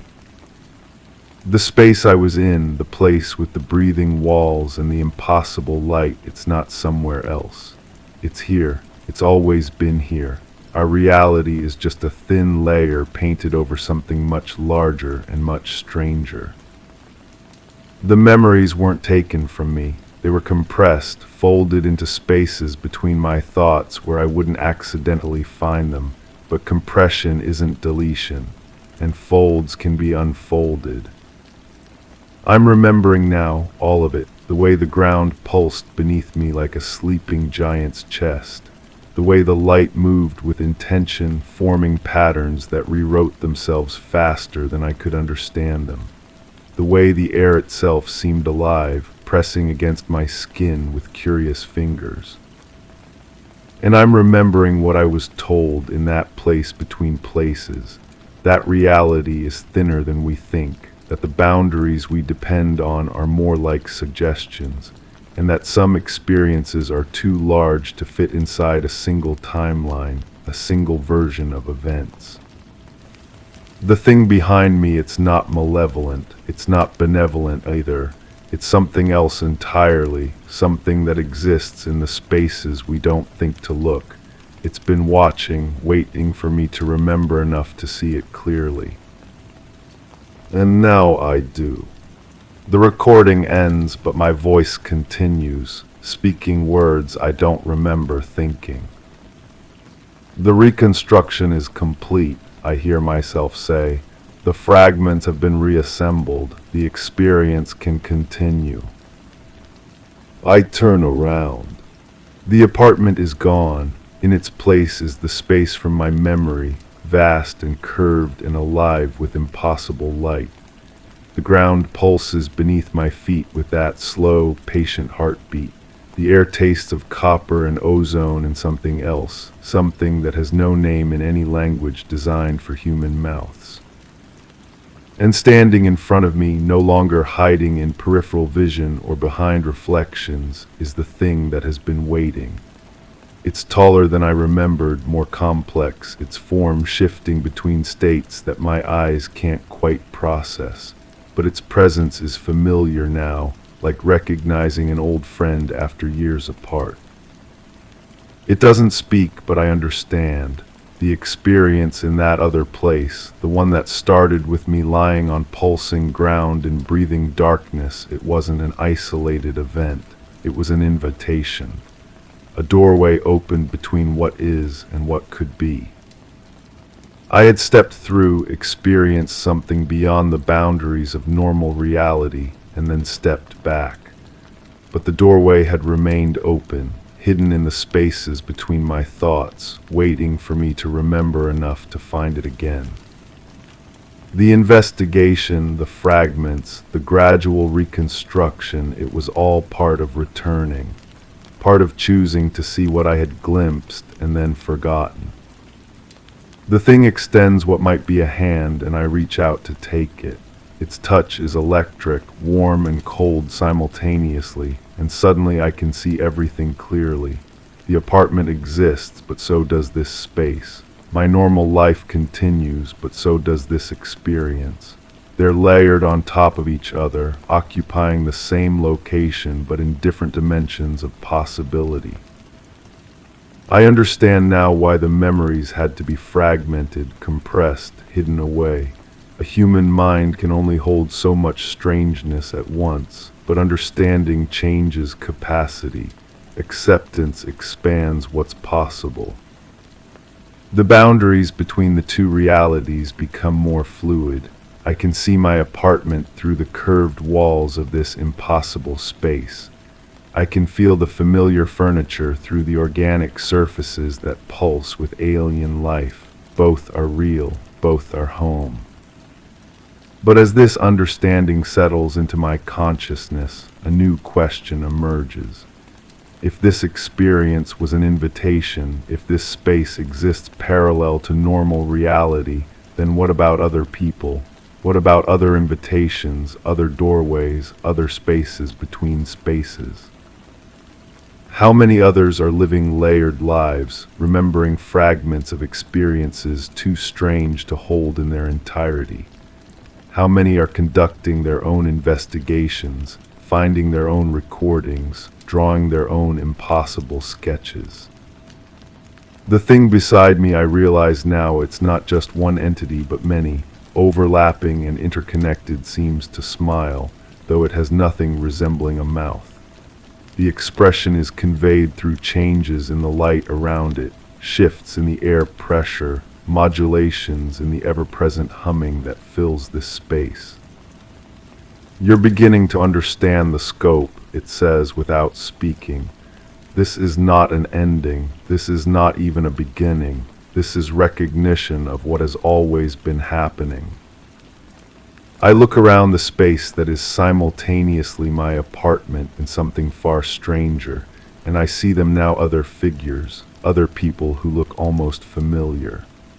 They're going about their daily routines, but their movements leave traces in the air, patterns of light that reveal the impossible geometries underlying ordinary actions. One of them looks up and meets my eyes. They smile and nod, a gesture of recognition between fellow travelers. They mouth words I can't hear but somehow understand. Welcome back. My phone, both the physical device and its impossible counterpart that hovers in spaces between spaces, buzzes with a new message. But this one isn't from my number. It's from a number I don't recognize, though something about it seems familiar. The investigation never ends, the message reads. It just expands. Look for us in the spaces between your thoughts. We'll be waiting in the places you're not quite ready to remember. The ground is always pulsing if you know how to feel it. I put the phone away and take a step forward, deeper into the space that is both my apartment and something infinitely larger. The thing beside me, beside us, I realize, as I become aware of others walking parallel paths through overlapping realities, keeps pace. Behind us, I can hear the sound of someone else beginning their own investigation.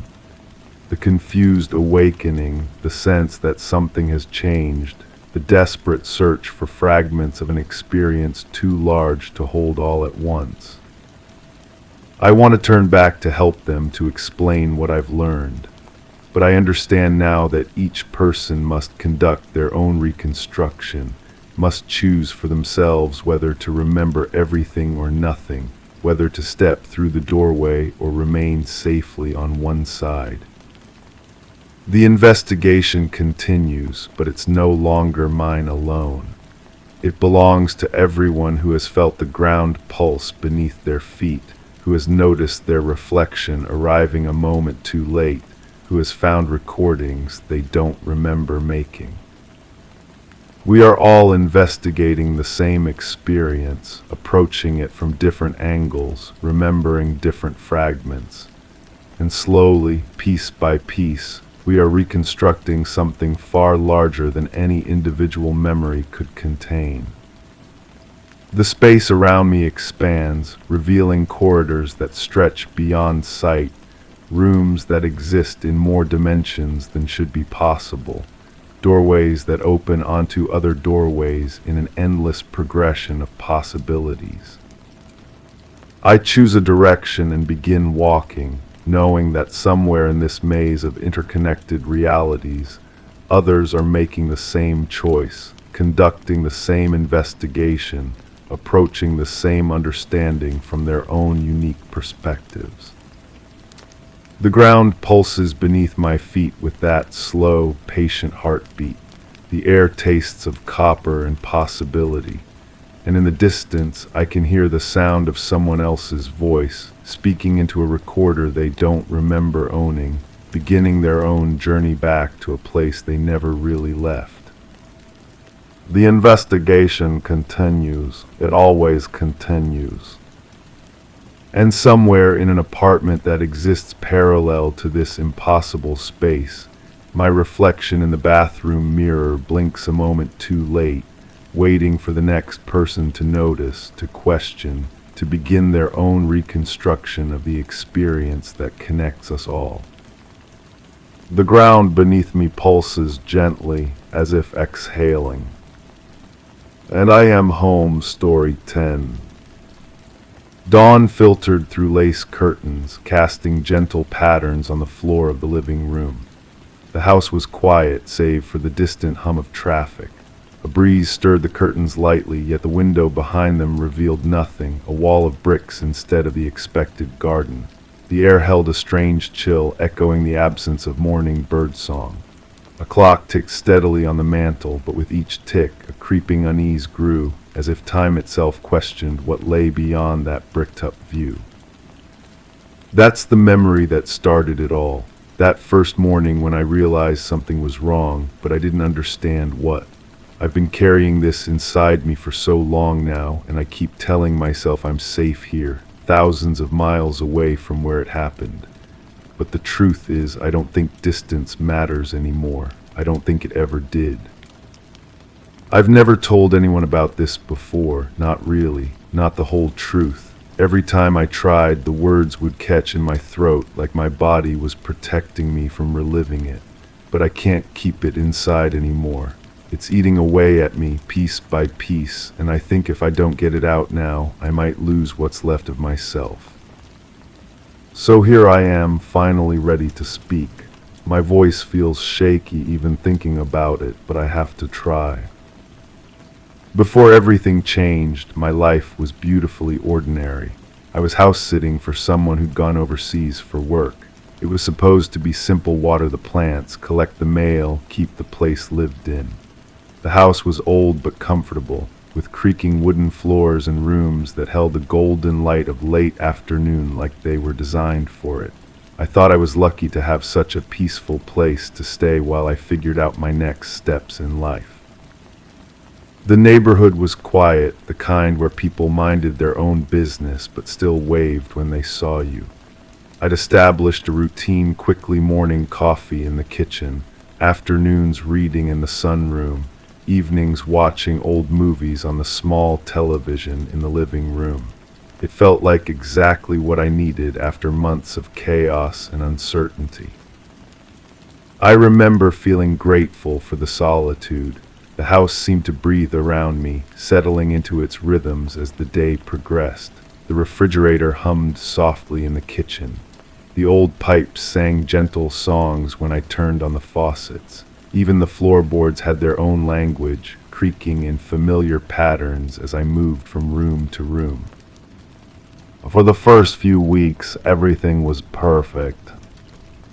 The first time I noticed something odd, I brushed it off as tiredness. I'd been reading in the living room when I caught movement in my peripheral vision, just a shadow passing by the window. But when I looked up, there was nothing there except that brick wall behind the lace curtains. I stared at it for a long moment, trying to make sense of what I'd seen. Shadows need something to cast them, don't they? But there was no tree, no person, nothing that could have created that fleeting darkness. I told myself it was probably just a bird flying past, casting a shadow on the curtains themselves. It made sense. It had to make sense. But then it happened again the next day, and the day after that. Always in my peripheral vision, always when I wasn't looking directly at the window. A shadow moving past where no shadow should be able to move. I started positioning myself differently in the room, trying to catch it head-on, but it never appeared when I was watching, only when my attention was elsewhere. That's when I first felt that strange chill in the air, even on warm days. It would start as a subtle shift in temperature, like someone had opened a door to let in cold air from outside, but all the doors and windows were closed. I checked them obsessively, walking through the house every morning and evening, testing locks and latches. The electronic devices started acting up around the same time.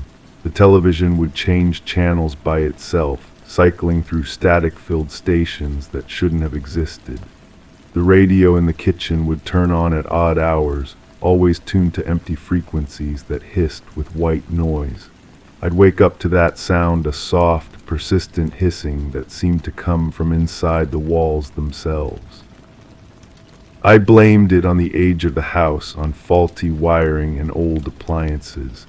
The owner had warned me that some things might be temperamental. I convinced myself that was all it was. Houses have personalities, I told myself. This one was just more expressive than most. But late at night, when the hissing grew louder, I'd lie in bed with my heart racing, pressing my ear to the wall to see if I could locate the source. The sound seemed to move, traveling through the structure of the house like something alive. Sometimes it would be directly behind my head. Other times it would drift down to the floor or up toward the ceiling, always just out of reach. I started having trouble sleeping, not because of noise. The house was still relatively quiet, but because of the feeling that I wasn't alone. You know that sensation when someone's watching you, that prickle along your spine that makes you turn around to check. I felt that constantly, but there was never anyone there. The smell started a few weeks later, sweet and metallic like copper pennies mixed with something floral. It would appear suddenly, filling whatever room I was in, then disappear just as quickly. I'd follow it through the house, trying to find its source, but it never led anywhere. It would just fade away, leaving me standing in empty rooms, breathing in normal air and questioning my own senses. I began to document everything, writing down times and descriptions in a small notebook. I thought if I could find a pattern, I could solve it. Maybe there was a logical explanation for all of it. Maybe the previous tenant had left something behind, an air freshener on a timer, a radio with a faulty power button, curtains that caught light in unusual ways. But the more I wrote, the more unsettled I became. The incidents were increasing in frequency. What had started as occasional oddities were becoming daily occurrences, and they seemed to be responding to my presence, happening more often when I was paying attention, as if something was trying to communicate with me. The goosebumps started then, sudden waves of them that would wash over my skin for no reason, even when the air was warm. They'd hit me strongest near electrical outlets and appliances, like my body was reacting to some invisible field. I'd approach the television or the microwave and feel my skin tighten, every hair standing on end as if the air itself was charged. That's when I started avoiding certain parts of the house. The living room with its strange window became a place I'd hurry through. The kitchen, with its unpredictable radio, felt hostile during certain hours of the day. I found myself spending more and more time in the bedroom, which seemed somehow protected from whatever was happening in the rest of the house. But even there, I wasn't safe from the dreams. They started as flashes, brief images that I'd barely remember upon waking. Figures moving through the house while I slept. Voices whispering in rooms I couldn't identify. The sensation of being lifted, of floating through corridors that didn't match the layout of the house I knew. I'd wake up exhausted, as if I'd been walking all night. Sometimes I'd find my feet dirty, though I couldn't remember leaving the bedroom. Other mornings I'd discover doors open that I was certain I'd closed, or lights on in rooms I hadn't visited. The mirrors started showing things that weren't there. I first noticed it while brushing my teeth. In the bathroom mirror, I caught a glimpse of movement behind me, a white flash, like someone in pale clothing walking past the doorway. But when I turned around, the hallway was empty. When I looked back at the mirror, there was nothing unusual in the reflection. It happened again in the bedroom, in the old vanity mirror that sat on the dresser. I'd be getting dressed and see light flickering in the reflection, bright, sudden flashes that didn't correspond to anything in the room. The lamp was steady. The overhead light was off. but in the mirror, white light would pulse and dance like lightning trapped in glass. I started covering the mirrors with towels, but that only made things worse. The covered mirrors felt like closed eyes, and I couldn't shake the feeling that something was trying to see out from behind those makeshift curtains. I'd catch myself staring at the towels, waiting for them to move, for something to push through from the other side. The pressure in my chest began around this time, a constant weight like someone was pressing their palm against my sternum. It was worst near electronic devices, but it never fully went away. I'd find myself taking shallow breaths, unable to fill my lungs completely, as if the air itself had become thicker. I tried to leave the house more often to get away from whatever was happening inside, but even when I was out, running errands or walking through the neighborhood, I felt watched, not by neighbors or passers-by, but by something I couldn't see, something that had learned to follow me beyond the walls of the house. I'd catch myself looking over my shoulder constantly, checking reflections in store windows, searching for whatever was tracking my movements. The sweet metallic smell would sometimes appear even when I was outside, carried on breezes that seemed to come from nowhere. That's when I realized I was no longer dealing with a haunted house. I was dealing with something that had attached itself to me. The key moment came on a night when the moon was dark and the house felt more alive than ever. I'd been lying in bed, listening to the familiar hissing in the walls, when I heard footsteps in the hallway. Clear, deliberate footsteps, like someone pacing back and forth outside my door. I held my breath and listened. The footsteps were rhythmic, measured, as if someone was walking the same path over and over again. But they didn't sound like normal footsteps. They were too light, too precise, and they seemed to come from slightly above the floor, as if whoever was walking was floating just inches off the ground. I knew I should stay in bed, should pull the covers over my head and wait for morning. But something compelled me to get up, to open the door and see what was in the hallway. The footsteps stopped the moment I sat up.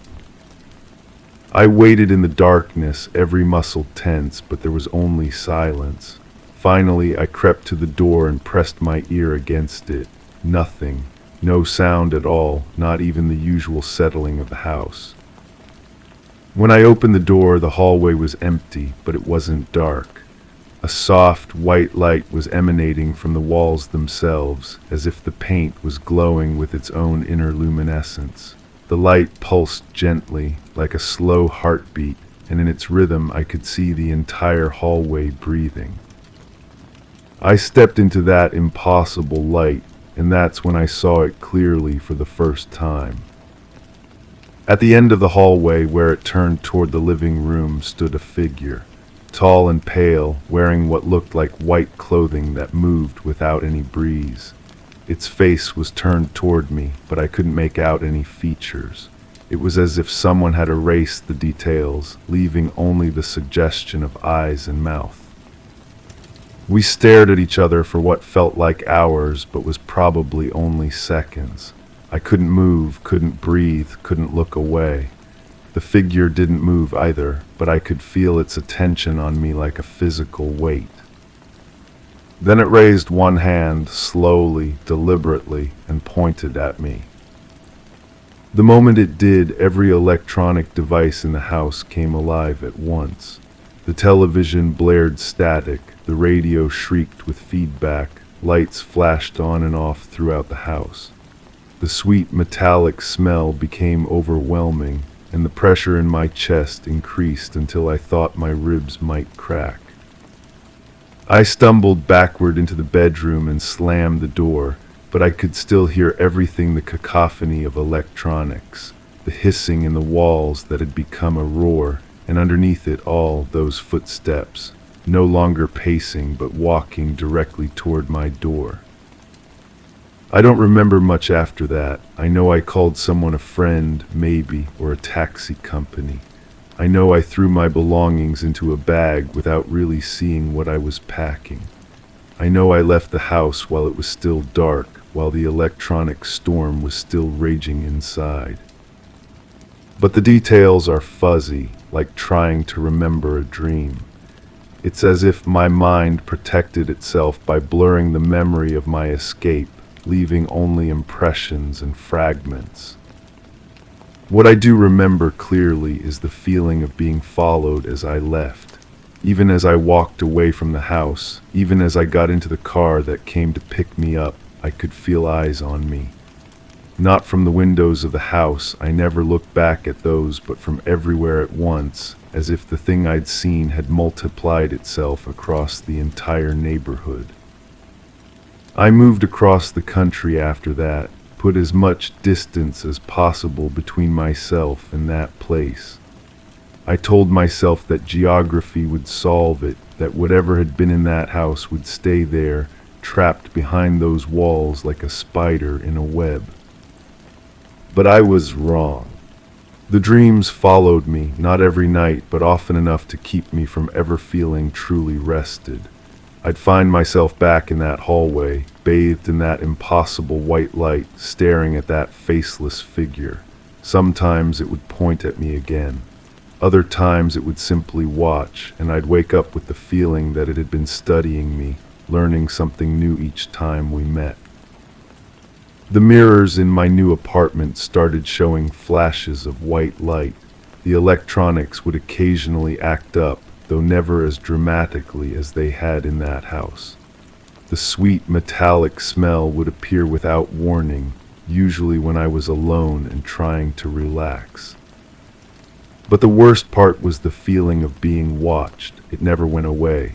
Even now, as I'm telling you this story, I can feel eyes on me.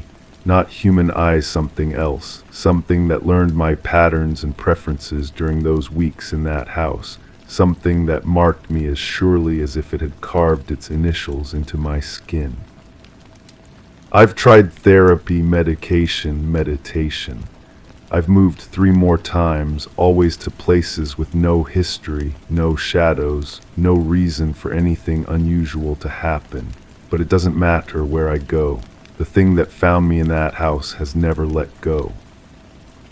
Sometimes I catch myself looking for it, checking mirrors more carefully than I should, listening for footsteps in empty hallways, searching for that telltale white glow that means it's near. Part of me wants to see it again, to confront it and demand answers, but a larger part of me knows that seeing it again would be the end of whatever sanity I have left. I thought telling this story would help. I thought if I could get it all out, put it into words, maybe it would lose some of its power over me. But as I've been speaking, I've felt that familiar pressure building in my chest. The air in this room has grown cold, and I swear I can smell something sweet and metallic drifting in from somewhere I can't identify. The truth is, I don't think I'll ever be free of it. I don't think distance matters to something like that. I think when it pointed at me in that hallway, it was claiming me, marking me as its own. And no matter how far I run, no matter how much time passes, I'll always be connected to it. Even now, as I finish telling you this, I can feel it listening. Somewhere in the space between what I can see and what I know is there, it's watching me, waiting to see what I'll do next. And the terrible thing is, I think it's pleased that I've finally told someone. I think it wanted me to share this story. I think it's been waiting for me to open this door. And now that I have, I don't think I can close it again.